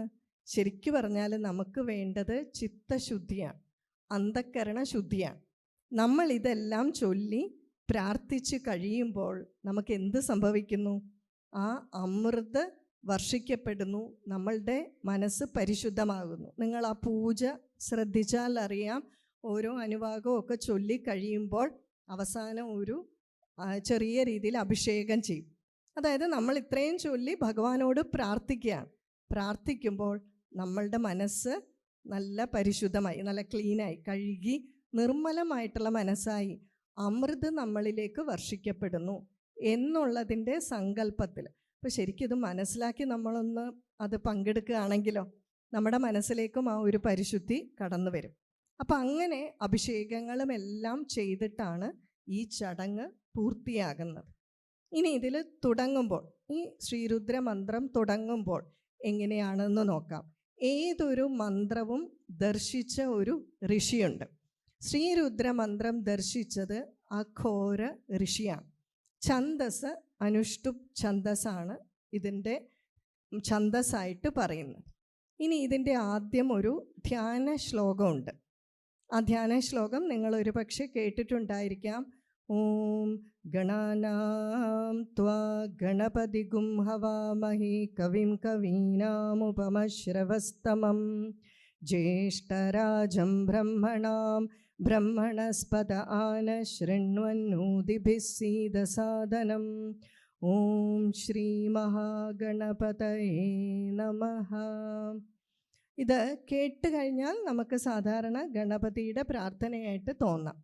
ഞാൻ ചില സ്റ്റേജിൽ ഇത് രുദ്രൻ്റെ പ്രാർത്ഥനയാണെന്ന് പറഞ്ഞിട്ട് ഒരു ദിവസം മുഴുവൻ വാട്സപ്പിൽ മറുപടി അയക്കേണ്ട ഗതികേട് ഉണ്ടായിട്ടുണ്ട്. അതായത് ഇതിൻ്റെ ഒരു സാങ്കത്യം പറയാം. ഈ ഗണപതിയെ നിങ്ങൾക്ക് പ്രാർത്ഥിക്കണമെങ്കിൽ പ്രാർത്ഥിച്ചോളൂ, വിരോധമൊന്നും ഇല്ല. പക്ഷെ പൊതുവെ, അതായത് ഹിമാലയത്തിലുള്ള ഉത്തരകാശിയിലെ സോമാശ്രമത്തിൽ ഹരിബ്രഹ്മേന്ദ്രാനന്ദ തീർത്ഥ എന്ന് പറയുന്ന ഒരു ആചാര്യനുണ്ട്. മഹാപണ്ഡിതനായിട്ടുള്ള അദ്ദേഹം ശ്രീരുദ്രത്തിന് വളരെയധികം വ്യാഖ്യാനം പറഞ്ഞിട്ടുണ്ട്. അപ്പം അതിൽ അദ്ദേഹം കൃത്യമായിട്ട് പറഞ്ഞിട്ടുണ്ട്. അപ്പം എന്നോട് കഴിഞ്ഞ ദിവസം ഗുരുനാഥൻ പറഞ്ഞു, മക്കൾ ഒരു കാര്യം ചെയ്താൽ മതി, ഇങ്ങനെ ഒത്തിരി ചോദ്യം ഉണ്ടാകുന്നത് കൊണ്ട് ആര് പറഞ്ഞു എന്ന് പറഞ്ഞങ്ങ് പറഞ്ഞേക്കുക. അപ്പോൾ പിന്നെ കുഴപ്പമില്ലല്ലോ കുറച്ച്. അതിനൊരു ഉദാഹരണം കഴിഞ്ഞ ദിവസം ഒരു വേദിയിൽ ഞാൻ പറഞ്ഞു. അതായത് ശ്രീകൃഷ്ണൻ പ്രഭാസത്തിലാണ് ശരീരം വെടിഞ്ഞത്. ആ സമയം ധാരാളം ശവശരീരങ്ങൾ അവിടെ കിടക്കുന്നുണ്ടായിരുന്നു. അതിനിടയിൽ നിന്നുമാണ് അർജുനൻ കണ്ടെടുത്ത് കൊണ്ടുപോയി സംസ്കരിക്കുന്നത്. ഇത് ചിദാനന്ദപുര സ്വാമിജിയുടെ കർമ്മരഹസ്യം എന്ന് പറയുന്ന പുസ്തകത്തിൽ ഇതേ വരികളുണ്ട്. പക്ഷേ മഹാഭാരതത്തിൽ അല്ലെങ്കിൽ ചിലപ്പോൾ ഭാഗവതത്തിലോ എവിടെയെങ്കിലും നോക്കിയാൽ നമുക്ക് കാണാം, കാട്ടിൽ ആലിൻ ചുവട്ടിലാണ് ശ്രീകൃഷ്ണൻ ശരീരം വെടിഞ്ഞത്, അല്ല ശരീരത്തിൽ അമ്പേറ്റത്. പക്ഷെ അമ്പേറ്റതാണെങ്കിൽ ഈ അമ്പും കൊണ്ട് ഭഗവാൻ കുറേ ദൂരം നടക്കുന്നുണ്ട്. നമ്മളവിടെ പോയാൽ അറിയാം, ആ പ്രഭാസത്തിലൊക്കെ പോയാൽ അറിയാം. അവിടെ പോയിട്ടാണ് കാല് കഴുകിയത്. അമ്പിൽ കൊണ്ടപ്പോഴുള്ള ചോരയൊക്കെ കഴുകിക്കളഞ്ഞു. ഇവിടെ ആചാര്യന്മാർ പറയുന്നു, നമ്മൾ ഇതിൽ പിടിച്ചു തൂങ്ങി നിൽക്കരുത്. ദയവ് ചെയ്ത് കൂടെ ആളുകൾ കിടപ്പുണ്ടായിരുന്നോ, കൂടെ ആളുകളില്ലായിരുന്നോ, ഭഗവാൻ ഇപ്പം കഴിഞ്ഞ ദിവസം പരിഹസിക്കുകയല്ല കേട്ടോ, കൃത്യമായിട്ട് പറയാം. ഇപ്പം കുരുക്ഷേത്ര യുദ്ധഭൂമിയിൽ ഭഗവാൻ, ചിലർ പറയും രഥത്തിൻ്റെ ചക്രമെടുത്തു, ചിലർ പറയുന്നു സുദർശന ചക്രമെടുത്തു. ഇപ്പം സംശയമാണ് ഇതിലേതാണ്. ഇനി നമ്മളൊന്ന് ആലോചിക്കുക. നമുക്ക് 18 പുരാണങ്ങളും തന്നിരിക്കുന്നത് വ്യാസഭഗവാനാണ് അല്ലേ? ഈ 18 പുരാണങ്ങളിലും ഒരേ ചരിതം പല പുരാണങ്ങളിൽ വരുന്നുണ്ട്. ഈ പല പുരാണങ്ങളിലും വ്യത്യസ്തതയായിട്ടുണ്ട്. ചില ഭാഗങ്ങൾ കഥകളിൽ ഇതുപോലെ ചില വ്യത്യാസം വരും. ഇതെന്തിനാണെന്ന് വെച്ചാൽ കഥയിൽ കുടുങ്ങി കിടക്കരുത്, തത്വം മനസ്സിലാക്കുക. ഇപ്പം രാമായണം എടുത്തു നോക്കിയാൽ രാമായണത്തിൽ ചിലപ്പോൾ സീതാദേവിയുടെയും അല്ലെങ്കിൽ രാമൻ്റെയും വസ്ത്രധാരണത്തെ പറ്റിയും ഒക്കെ പല രാമായണങ്ങളിൽ വ്യത്യാസമായിരിക്കും. വാൽമീകി രാമായണത്തിൽ ലക്ഷ്മണരേഖ എന്നൊന്നില്ല, മറ്റ് രാമായണത്തിലുണ്ട്. ഇതെന്താണെന്ന് വെച്ചാൽ ഓരോ കാലഘട്ടത്തിലുള്ള ആളുകൾക്ക് മനസ്സിലാകുന്ന രീതിയിൽ മാറ്റാനുള്ള അവകാശം കവിക്കുണ്ട്. കവിക്ക് ഇപ്പം ശരിക്കും പറഞ്ഞാൽ രാമൻ കാട്ടിൽ പോയി മരം കണ്ടു അല്ലെങ്കിൽ വൃക്ഷം കണ്ടു, അത് കഴിഞ്ഞ് രാവിലെ എഴുന്നേറ്റു, കുളിച്ചു, കിടന്നു എന്നൊക്കെ പറഞ്ഞാൽ രാമായണം വായിക്കാൻ നമുക്കൊരു താല്പര്യം ഉണ്ടാവുമോ? അത് കുറച്ച് സാഹിത്യ ഭാഷയിലൊക്കെ വർണ്ണിക്കുക എന്നുള്ളത് കവിയുടെ ഉത്തരവാദിത്വമാണ്. കവിക്ക് അതിനുള്ള സ്വാതന്ത്ര്യമുണ്ട്. പക്ഷെ എവിടെയെങ്കിലും തത്വത്തിന് മാറ്റം വന്നിട്ടുണ്ടോ? ഇല്ലല്ലോ. മാത്രമല്ല, രാമൻ്റെ പത്നിയാണ് എല്ലാ കഥയിലും സീത. രാവണൻ തന്നെയാണ് തട്ടിക്കൊണ്ടുപോയതും. രാവണൻ്റെ സഹോദരന്മാരാണ് വിഭീഷണനും കുംഭകർണനും. അടിസ്ഥാനപരമായിട്ട് ഇവരെല്ലാം എന്തിനു വേണ്ടി ചെയ്തു എന്നുള്ള തത്വത്തിനും വ്യത്യാസമില്ല. കഥയിൽ മാത്രം കുടുങ്ങി നമ്മൾ അങ്ങ് പോകരുത്. അതിനു വേണ്ടിയിട്ടാണ്, തത്വം മനസ്സിലാക്കാൻ വേണ്ടിയിട്ടാണ് കുറച്ചൊക്കെ മാറ്റി പറഞ്ഞിരിക്കുന്നത്. അപ്പം അതുകൊണ്ട് തന്നെ ഞാനിവിടെ പറയുമ്പോൾ ആ ഒരു തലത്തിൽ മാത്രം നിങ്ങളും എടുത്താൽ മതി. ഇവിടെ പൊതുവെ ധ്യാന ശ്ലോകം എന്തിനാണ്? ഇപ്പം ഇവിടെ ഞാൻ വന്നപ്പോൾ ഞാൻ ധ്യാന ശ്ലോകം ചൊല്ലി അല്ലേ? ആദ്യത്തെ ശ്ലോകം എന്തായിരുന്നു? സദാശിവസമാരംഭാം ശങ്കരാചാര്യ മധ്യമ അസ്മദാചാര്യ പര്യന്താം വന്ദേ ഗുരു പരമ്പരാം. സദാശിവൻ എന്ന് പറഞ്ഞാൽ ദക്ഷിണാമൂർത്തി അല്ലേ? നമ്മുടെ ആദി ഗുരു എന്ന് പറയുന്നത് ദക്ഷിണാമൂർത്തിയിൽ തുടങ്ങി ശങ്കരാചാര്യരിലൂടെ കടന്നു വന്ന് അസ്മദാചാര്യ പര്യന്താം, എൻ്റെയും ഗുരു ഉൾപ്പെടുന്ന ഗുരു പരമ്പരയ്ക്കായിക്കൊണ്ട് നമസ്കാരം എന്ന് ഞാൻ പറഞ്ഞു. ഇതെന്തിനു വേണ്ടിയിട്ടാണ്? ഞാൻ ഇവിടെ രാവിലെ എറണാകുളത്ത് നിന്ന് കടവന്ത്രയിൽ നിന്ന് പുറപ്പെട്ടു. അത് കഴിഞ്ഞ് ചോറ്റാനിക്കരയിൽ വന്ന് തൊഴുതു, അമ്മയെ കണ്ടു. അത് കഴിഞ്ഞ് ഹോട്ടലിൽ പോയി ആഹാരം കഴിച്ചു. അത് കഴിഞ്ഞ് ഇവിടെ വന്ന് തൊഴുതു. അവിടെ പോയി കുറേ ആളുകളെയൊക്കെ കണ്ടു. അതിനിടയ്ക്ക് ഈ ഭീകരമായിട്ടുള്ള മഴ, ഇതെല്ലാം കഴിഞ്ഞിട്ടാണ് ഓടി ഈ സ്റ്റേജിൽ വന്ന് നിൽക്കുന്നത്. എന്തു വേണം? മനസ്സിനെ ഏകാഗ്രമാക്കണം. ഭഗവത് കാര്യങ്ങൾ പറയാൻ പോവല്ലേ? അപ്പോൾ എന്ത് വേണം? ഇതിൽ നിന്നെല്ലാം വിടുതൽ വന്ന് എൻ്റെ മനസ്സിനെ ഞാൻ പറയാൻ പോകുന്ന കാര്യങ്ങളിലേക്ക് ഏകാഗ്രമാക്കണം. ഇതിനായിട്ടാണ് ധ്യാനമന്ത്രം ചൊല്ലുന്നത്. അപ്പോൾ സാധാരണ ലളിതാ സഹസ്രനാമത്തിന്, വിഷ്ണു സഹസ്രനാമത്തിന് എല്ലാം ധ്യാനമന്ത്രമുണ്ട്. അപ്പോൾ അതിലുള്ള ധ്യാനമന്ത്രം ആരെ പറ്റിയായിരിക്കും? ആ ദേവനെ പറ്റിയായിരിക്കും. എന്തിന്? ആ ധ്യാനമന്ത്രം ആ ഋഷി എഴുതിയതായിരിക്കില്ല. ഇപ്പോൾ ആദിത്യ ഹൃദയമന്ത്രം, ആദിത്യ ഹൃദയമന്ത്രം വാൽമീകി രാമായണത്തിൽ ഒരു ഭാഗത്തിൽ അങ്ങ് വന്നു പോകുന്നതാണ്. അതിനൊരു ധ്യാനമന്ത്രം വേറൊരു ആചാര്യനായിരിക്കും ആദിത്യ ഹൃദയമന്ത്രം മാത്രമായിട്ട് നമ്മൾ വായിക്കുമ്പോൾ ഓട്ടി വന്നിരുന്ന ആദിത്യ ഹൃദയമന്ത്രം ചൊല്ലാതെ ആദിത്യ ഭഗവാന്റെ ആ രൂപമൊക്കെ ഒന്ന് ചൊല്ലിയിട്ട് നമ്മൾ എന്ത് ചെയ്യും? ചൊല്ലാൻ തുടങ്ങും. വിഷ്ണു സഹസ്രനാമത്തിൽ ധ്യാനം ക്ഷീരോദന്വത്പ്രദേശേ ശുചിമണി വിലസത് സൈകതേ മൗക്തികാനാം മാലാക്ലിപ്താസനസ്തസ്ഫടികമണിനിഭൈ മൗക്തികൈർമണ്ഡിതാംഗൈ ശുഭ്രൈരഭ്രൈരദഭ്രൈരുപരി വിരചിതൈർമുക്തപീയൂഷവർഷൈഃ ആനന്ദീന പുനീയാദരിനളിനഗദാശംഖപാണിർമുകുന്ദ. അല്ലേ? ഇത് ചൊല്ലുമ്പോൾ എന്താണ്? നമ്മളിലേക്ക് ആ ഭഗവാന്റെ രൂപം തെളിഞ്ഞു വരും. ഭഗവത്ഗീത ചൊല്ലുമ്പോഴോ? ഭഗവത്ഗീതയ്ക്ക് മുന്നിൽ, ഭഗവത്ഗീത എവിടെ നടന്നതാണ്? കുരുക്ഷേത്ര യുദ്ധഭൂമിയിൽ ഭഗവാൻ ചൊല്ലിയതാണ്. അവിടെ ധ്യാന ശ്ലോകമൊന്നുമില്ല. പക്ഷെ ഭഗവത്ഗീത നമ്മൾ ചൊല്ലുമ്പോഴോ?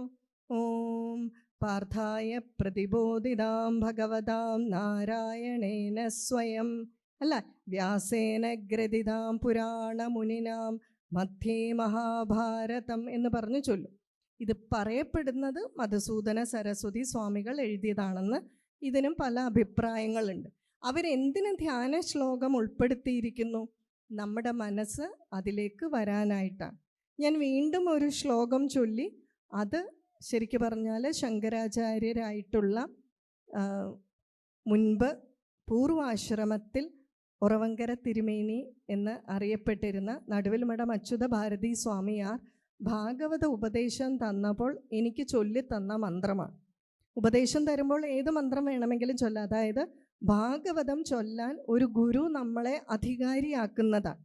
പക്ഷെ ഇത് തന്നപ്പോൾ എന്നോട് പറഞ്ഞു, ആഗ്രഹമുണ്ടെങ്കിൽ, താല്പര്യമുണ്ടെങ്കിൽ ഏത് വേദിയിൽ പോയി നിൽക്കുമ്പോഴും ഇത് ചൊല്ലിക്കോളൂ എന്ന്.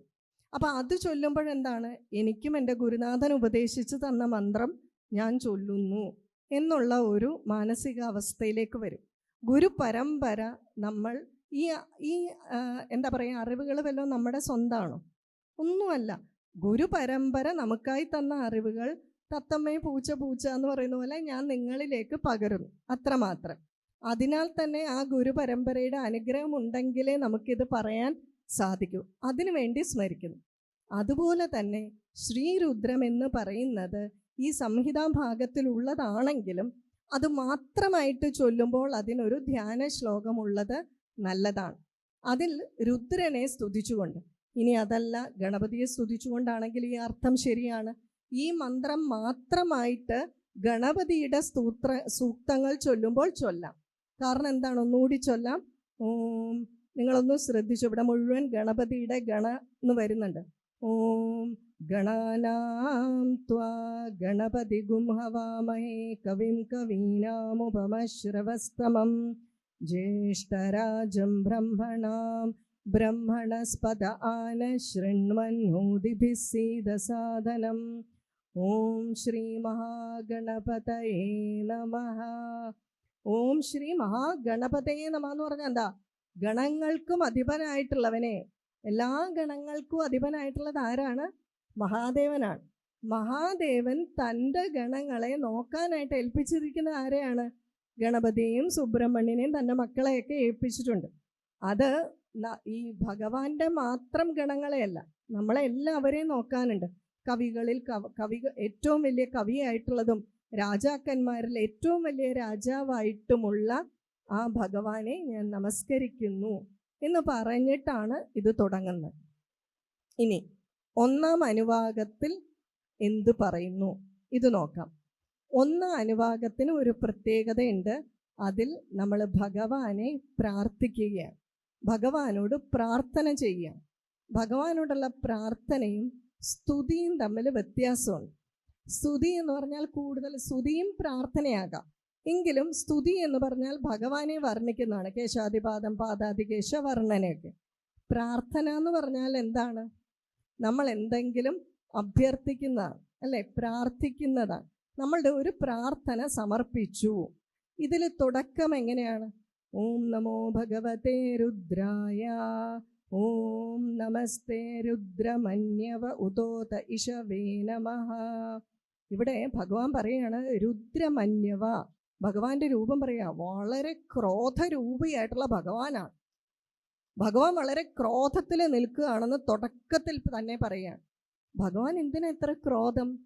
നമ്മൾ ഈശ്വര കാര്യങ്ങളൊന്നും ചെയ്യുന്നില്ല, കുരുത്തക്കേട് മാത്രമേ ചെയ്യുന്നു, സൽപ്രവർത്തികൾ ചെയ്യുന്നില്ല, ഈശ്വരോന്മുഖമായിട്ട് പ്രവർത്തിക്കുന്നില്ല, വിമുഖരായിട്ട് നിൽക്കുന്നു. ഇതിൽ ആര് കോപിഷ്ടനാണ്? ഭഗവാൻ കോപിഷ്ടനാണ് എന്ന് പറഞ്ഞിരിക്കുകയാണ്. രുദ്രമന്യവ ഉതോത ഇഷവേ നമഃ. ഇവിടെ ഇഷവം എന്നൊക്കെ പറഞ്ഞാൽ ഒന്ന് ഭഗവാന്റെ, ഒന്നുകൂടി പറയാം, ഓം നമോ ഭഗവതേ രുദ്രായ, ഓം നമസ്തേ രുദ്രമന്യവ ഉതോത ഇഷവേ നമഃ, നമസ്തേ. ഇവിടെ ഈ ഭഗവാൻ നമസ്തേ പറയുന്നത് ഭഗവാൻ എന്തും കൊണ്ടാണ് നിൽക്കുന്നത്? അമ്പും വില്ലും കൊണ്ടാണ് നിൽക്കുന്നത്, കോപിഷ്ടനായിട്ട് അല്ലേ? ഈ ഇഷവെന്ന് പറഞ്ഞു കഴിഞ്ഞാൽ ആരോയാണ് എന്നാണ് എൻ്റെ വിചാരം, മറ്റേത് അമ്പ്. അപ്പം എന്താണ്? ഭഗവാൻ ക്രോധത്തിൽ അമ്പ് കുലച്ച് നിൽക്കുകയാണ് എല്ലാത്തിനെയും ഭസ്മമാക്കാൻ. അപ്പം നമ്മൾ പതുക്കെ ചെന്നിട്ട് ഭഗവാനോട് പറയുകയാണ്, അങ്ങയുടെ ക്രോധത്തിന് നമസ്കാരം, അങ്ങയുടെ അമ്പിന് നമസ്കാരം, അങ്ങയുടെ വില്ലിന് നമസ്കാരം. ഇതെല്ലാം പറഞ്ഞിട്ട് അങ്ങ് ശാന്തമാകണേ, ശാന്തമാകണേ, ഞങ്ങൾ മര്യാദയ്ക്ക് നടന്നോളാവേ, അല്ലെങ്കിൽ ധർമ്മമാർഗത്തിൽ നടന്നോളാവേ എന്ന് പറഞ്ഞിട്ടുള്ള പ്രാർത്ഥനയാണ് ആദ്യത്തെ അനുവാകം. അപ്പം എന്തായി? ഭഗവാൻ ശാന്തനായി. രണ്ടാമത്തെ അനുവാകം തൊട്ട് മൊത്തം എത്ര അനുവാകമുണ്ട്? 11 അനുവാകം. രണ്ടാമത്തെ അനുവാകം തൊട്ട് 19ാമത്തെ അനുവാകം വരെ പ്രാർത്ഥനകളല്ല, സ്തുതികളാണ്, ഭഗവാനെ സ്തുതിക്കുന്നതാണ്. ഈ സ്തുതി നല്ല രസമാണ് കേൾക്കാൻ. ഇത് കേട്ട് കഴിഞ്ഞാൽ അർത്ഥം ശരിക്കും പഠിക്കണം, അല്ലെങ്കിൽ തെറ്റിപ്പോവും. കാരണം എന്താണെന്നറിയോ? അതിലൊന്നു പറഞ്ഞിരിക്കുന്നത് തസ്കരാണാം പതയേ നമഃ. തസ്കരൻ എന്ന് പറഞ്ഞാൽ ആരാണ്? കള്ളൻ. കള്ളന് നമസ്കാരം. അപ്പം എന്ത് ചെയ്യണം? വീട്ടിൽ കള്ളൻ വന്നാൽ കഥകൊക്കെ തുറന്ന് നമസ്കരിക്കണം എന്നാണോ? ഇവിടെ ശരിക്കു പറഞ്ഞാൽ നമ്മളെ അദ്വൈത ഭാവത്തിലേക്ക് ഉയർത്താൻ വേണ്ടിയിട്ടാണ്. ശ്രീരുദ്രം എന്താണ്? ഞാൻ പറഞ്ഞു വൈരാഗ്യം. വൈരാഗ്യം എന്ന് പറഞ്ഞാൽ നമ്മൾ മലയാളത്തിൽ പറയുന്ന വൈരാഗ്യമല്ല. എന്താണ്? കാമനകളെല്ലാം ഇല്ലാതെയായി ആ ഭഗവാനിലേക്ക് പോകുന്ന ഒരു പാത അല്ലേ? അതിലേക്ക് പോകുമ്പോൾ എന്താണ് നമ്മൾ മനസ്സിലാക്കേണ്ടത്? എല്ലാവരിലുമുള്ളത് ഈശ്വര ചൈതന്യമാണ്. കള്ളനും ഒരു ജീവൻ ഉണ്ടല്ലോ, അവനിലുമുള്ളത് എന്താണ്? ഈശ്വര ചൈതന്യം. പക്ഷേ ഭൗതികമായിട്ട് ജീവിക്കുമ്പോൾ ഉള്ളിൽ ഈശ്വര ചൈതന്യം ഉണ്ട് എന്നറിയാമെങ്കിലും നമ്മൾ എന്ത് ചെയ്യണം? ഭർത്താവിലും ഈശ്വര ചൈതന്യമുണ്ട് എന്ന് പറഞ്ഞ് നാളെ തൊട്ട് പൂജാമുറി കൊണ്ടിരുത്തി മാലയൊക്കെ ഇട്ടിരുത്തിയാൽ എങ്ങനെ ഇരിക്കും? അങ്ങനെയല്ല മനസ്സിലാക്കേണ്ടത്. പുറത്ത് നമ്മൾ വളരെ പ്രശസ്തമായിട്ടുള്ളൊരു കഥയില്ലേ, ഒരു ആനയും കൊണ്ട് ഒരു പാപ്പാൻ വന്നുകൊണ്ടിരുന്ന സമയത്ത് ഗുരു പണ്ടേ ശിഷ്യന് പറഞ്ഞു കൊടുത്തിട്ടുണ്ട് എല്ലാം ബ്രഹ്മം. അപ്പം ശിഷ്യൻ ആന വരുന്നത് കണ്ടപ്പോൾ വിചാരിച്ചു ആനയും ബ്രഹ്മം, ഞാനും ബ്രഹ്മം, പിന്നെ ഞാൻ എന്തിനാ വഴിമാറുന്നത് എന്ന് വിചാരിച്ചു. അപ്പോൾ മുകളിലിരുന്ന പാപ്പാൻ നിലവിളിച്ചുകൊണ്ട് പറഞ്ഞു, മാറൂ മാറൂ മാറൂ, ആനയുടെ വഴിയിൽ നിന്ന് മാറൂ, അല്ലെങ്കിൽ അത് ഉപദ്രവിക്കും എന്ന്. മാറിയില്ല. എന്തിനാണ്? ആന ബ്രഹ്മ അല്ലേ. അടുത്തെത്തി തോണ്ടി ദൂരെ ഇറങ്ങും. അപ്പം സംശയമായി, ഗുരു എന്നോട് പറഞ്ഞതാണല്ലോ. അപ്പം ഗുരുവിൻ്റെ അടുക്കൽ പോയി ചോദിച്ചു, അങ്ങല്ലേ പറഞ്ഞത് ആനയും ബ്രഹ്മ എല്ലാം ബ്രഹ്മമാണെന്ന്, എന്നിട്ട് ആന എന്തുകൊണ്ട് ഇങ്ങനെ ചെയ്തു? അപ്പം ഗുരുദേവൻ ചോദിച്ചു, മുകളിൽ ഒരു ആനപ്പാപ്പ എന്നുള്ള ബ്രഹ്മ ഇരുന്ന് പറയുന്നത് നീ കേട്ടില്ലായിരുന്നു എന്ന്. അപ്പം അതും ബ്രഹ്മമായിരുന്നു, അതിനെ എന്തുകൊണ്ട് കണ്ടില്ല? അപ്പോൾ നമ്മുടെ ഭൗതിക ജീവിതത്തിൽ നമ്മൾ ആ വ്യത്യസ്തത മനസ്സിലാക്കിയിട്ടുണ്ടെങ്കിലും എല്ലാ പ്രാണികളിലുമുള്ളത് ആ ചൈതന്യമാണെന്ന് മനസ്സിലാക്കണം. രഥപതികളിലും രഥങ്ങളിലും വള്ളിപ്പടർപ്പുകളിലും ഇലകളിലും എല്ലാം ഈ ഈശ്വര ചൈതന്യം നിറഞ്ഞു നിൽക്കുന്നു എന്നുള്ള ഒരു അദ്വൈത ഭാവത്തിലേക്ക് നമ്മളെ ഉണർത്താനുള്ള സ്തുതികളാണ് ഇതിൽ പറഞ്ഞിരിക്കുന്നത്. ഇതിൽ വളരെ പ്രശസ്തമായിട്ടുള്ളതാണ് 8ാമത്തെ അനുവാകം. നമഃ ശംഭവേ ച മയോ ഭവേ ച നമഃ ശങ്കരായ ച മയസ്കരായ ച നമഃ ശിവായ ച. ഇതിൻ്റെ ഒരു പ്രത്യേകത, ശിവഗുരു ആദിശങ്കരാചാര്യരുടെ പിതാവായിട്ടുള്ള ശിവഗുരു എല്ലാ ദിവസവും ഈ ശ്രീരുദ്രമന്ത്രം ഉപാസിക്കുകയായിരുന്നു. അദ്ദേഹം ഈ തൈത്തരീയ സംഹിത പഠിച്ച് അതിനനുസരിച്ച് അത് ഉപാസിച്ച് വന്ന ആളായിരുന്നു. അപ്പം അദ്ദേഹം എന്ത് ചെയ്തു? എല്ലാ ദിവസവും ശ്രീരുദ്രം ചൊല്ലും. അങ്ങനെ ആര്യാമ്പ ഗർഭിണിയായിരിക്കുന്ന സമയത്ത് പ്രസവ സമയം അടുത്തു. ഇദ്ദേഹം എന്ത് ചെയ്യാണ്? പൂജാമുറിയിലിരുന്ന് ശ്രീരുദ്രൻ ചൊല്ലുകയാണ്. അതിൽ ഈ 8ാമത്തെ അനുവാകം എത്തി. 8ാമത്തെ അനുവാകത്തിൽ ഈ ഭാഗം ചൊല്ലുകയാണ്: നമഃ ശംഭവേ ച മയോ ഭവേ ച നമഃ ശങ്കരായ. ഈ ശങ്കരായ എന്ന് ചൊല്ലി തീർന്നപ്പോഴാണ് പേറ്റിച്ചി വന്ന് പറയുന്നത് പുത്രൻ ഉണ്ടായിട്ടുണ്ട്. അപ്പോഴേ അദ്ദേഹത്തിൻ്റെ മനസ്സിൽ ഈ കുഞ്ഞിൻ്റെ നാമകരണം നടന്നു എന്നാണ് പറയുന്നത്. അങ്ങനെയാണ് ശങ്കരൻ എന്നുള്ള നാമം ആ കുഞ്ഞിന് ലഭിച്ചത്. മാത്രമല്ല, ഇതിലാണ് ഓം നമഃശിവായ എന്ന് പറയുന്ന മന്ത്രം വരുന്നത്. ശരിക്കു പറഞ്ഞാൽ ശ്രീരുദ്രത്തിലെ മിക്ക നാമങ്ങളും ശിവസഹസ്രനാമത്തിൽ വരുന്നുണ്ട്. നമഃ ശംഭവേ ച മയോ ഭവേ ച നമഃ ശങ്കരായ ച മയസ്കരായ ച നമഃ ശിവായ. കണ്ടോ? നമഃശിവായ എന്നുള്ള ഈ പഞ്ചാക്ഷരി മന്ത്രം ഏതിലാണ് വരുന്നത്? ഈ ശ്രീരുദ്രത്തിലാണ് വരുന്നത്. 8ാമത്തെ അനുവാകത്തിലാണ് വരുന്നത്. 10ാമത്തെ 9 അനുവാകം വരെ പ്രാർത്ഥനയാണെന്ന് പറഞ്ഞു. 10ാമത്തെ അനുവാകമായപ്പോൾ വീണ്ടും നമ്മൾ ഭഗവാനോട് പ്രാർത്ഥിക്കുകയാണ്: ഭഗവാനെ, കോപമെല്ലാം അടക്കി ഞങ്ങൾക്ക് സമ്പൽ സമൃദ്ധി തരണേ. അതുപോലെ തന്നെ എന്താണ്, നമ്മളെ എന്നും കാത്ത് സംരക്ഷിക്കണേ. പ്രകൃതിയെല്ലാം സമ്പൽ സമൃദ്ധമായിരിക്കണേ എന്ന് 10ാമത്തെ അനുവാകത്തിൽ പ്രാർത്ഥിക്കുന്നു. 11ാമത്തെ അനുവാകത്തിൽ എത്തുമ്പോൾ വീണ്ടും പ്രാർത്ഥനയാണ്. സാധാരണ ഒരു മന്ത്രമൊക്കെ ചൊല്ലി തീരാറാകുമ്പോൾ ഫലശ്രുതി പറയും, അല്ലേ? എന്താണ് ഇതിൻ്റെ ഫലം? ഇത് ഫലശ്രുതി എന്ന് പറയാൻ പറ്റില്ലെങ്കിലും ഇതിൽ നിന്ന് ഒരു ഫലശ്രുതി വേണമെങ്കിൽ നമുക്ക് മനസ്സിലാക്കിയെടുക്കാം. ഓം സഹസ്രാണി സഹസ്രശോയേ രുദ്ര അതിഭൂമ്യാം തേശാഗം സഹസ്രയോജനേവ ധന്വാനി തന്മസി. സഹസ്രയോജനെ, സഹസ്രം എന്ന് വെച്ചാൽ എന്താണ്? 1000, അനന്തം എന്നൊക്കെ അർത്ഥമുണ്ട്. സഹസ്രയോജന, അതായത് നമ്മൾ ശ്രീരുദ്രം ചൊല്ലിയാൽ, സാധാരണ ശ്രീരുദ്രത്തിൻ്റെ ഒരു ഫലം നമ്മളുടെ ഇവിടെ തിരുമേനിമാരൊക്കെ എന്താ പറയുക? ലോകത്തിൻ്റെ, നാടിൻ്റെ നന്മയ്ക്കായിട്ടാണ് ശ്രീരുദ്രം ചൊല്ലുന്നതെന്ന് പറയും. ഇതെന്തുകൊണ്ടാണ് പറയുന്നത് എന്നുള്ള അർത്ഥമാണ്. ശ്രീരുദ്രം ചൊല്ലിയാൽ ആ മന്ത്രത്തിന് ശക്തി ഉണ്ടല്ലോ. മന്ത്രത്തിൽ നിന്ന് എന്താണ് പുറപ്പെടുക? ഊർജമാണ് പുറപ്പെടുക. ഊർജം, പോസിറ്റീവ് ഊർജമുണ്ട്, നെഗറ്റീവ് ഊർജമുണ്ട്. മന്ത്രങ്ങളിലുള്ളത് വളരെ ശക്തിമത്തായിട്ടുള്ള പോസിറ്റീവ് ഊർജമാണ്. ഇത് ചൊല്ലുമ്പോൾ എത്ര യോജന പോകുന്ന പറഞ്ഞിരിക്കുന്നത്? സഹസ്രയോജനേവ ധന്വാനി തന്മസി. 1000 യോജന. 1000 യോജന എന്ന് പറഞ്ഞാൽ എത്രയാ? ഒരു യോജന എന്ന് പറഞ്ഞാൽ 10 മൈൽ. അപ്പോൾ 1000 യോജന എന്ന് പറഞ്ഞാൽ 10000 മൈൽ, ഏകദേശം 16,000 കിലോമീറ്റർ. ഇവിടുന്ന് 8200 കിലോമീറ്റർ മതി ലണ്ടനിലേക്ക് പോകാൻ. ഇവിടുന്ന് ലണ്ടനിലേക്ക് പോയിട്ട് വീണ്ടും തിരിച്ച് ലണ്ടനിൽ നിന്ന് ഇങ്ങോട്ട് വരുന്ന അത്രയും ദൂരത്തിൽ ശ്രീരുദ്ര മന്ത്രത്തിൻ്റെ വൈബ്രേഷൻസ് എത്തുന്നു. അല്ലെങ്കിൽ ഇവിടുന്ന് ലണ്ടനിൽ പോയി ആ ലണ്ടനിൽ നിന്നും അത്രയും ദൂരം തന്നെ വീണ്ടും സഞ്ചരിച്ചാൽ, നമ്മുടെ ഋഷീശ്വരന്മാരും മണ്ടന്മാരായതുകൊണ്ടല്ല, ലോകത്തിൽ കൊറോണ വന്നപ്പോഴും യുദ്ധം വരുമ്പോഴും നമ്മുടെ ഏതെങ്കിലും ഗ്രാമത്തിൻ്റെ ഒരു മൂലയിലിരുന്ന് ശ്രീരുദ്രൻ ചൊല്ലാൻ പറഞ്ഞത്. അത്രമാത്രം ശക്തിയേറിയ മന്ത്രമാണ്. ഋഷിമാർ ഒരു മന്ത്രം, ഒരു ഇറുക്ക് വേദത്തിൽ ഉൾക്കൊള്ളിച്ചിട്ടുണ്ടെങ്കിൽ സാക്ഷാത്കരിക്കപ്പെട്ട മന്ത്രമായിരിക്കും. അതായത് ആ മന്ത്രം കൊണ്ട് അതിൽ ഉദ്ദേശിച്ചിരിക്കുന്ന ഫലം സാക്ഷാത്കരിച്ചിട്ടുണ്ടെങ്കിൽ മാത്രമേ അത് വേദത്തിൽ കാണൂ. അങ്ങനെയാണെങ്കിൽ ഈ മന്ത്രവും സാക്ഷാത്കരിക്കപ്പെട്ടതല്ലേ? ഈ പറയുന്നതൊക്കെ അവർ സാക്ഷാത്കരിച്ചിട്ടുള്ളതല്ലേ? അപ്പോൾ നമ്മളും വേണ്ട രീതിയിൽ ഇത് ചൊല്ലിയാൽ എന്താണ്? ഈ രീതിയിൽ സാക്ഷാത്കരിക്കപ്പെടും എന്ന് പറഞ്ഞിട്ടാണ് ഈ ശ്രീരുദ്രമന്ത്രം സമാപിക്കുന്നത്. പക്ഷെ ഇതിനോട് കൂടി ഒരു ഭാഗമുണ്ട്. 11 അനുവാകം ചമകം എന്ന് പറയും. ചമകാണെങ്കിൽ നേരെ തിരിച്ചാണ്.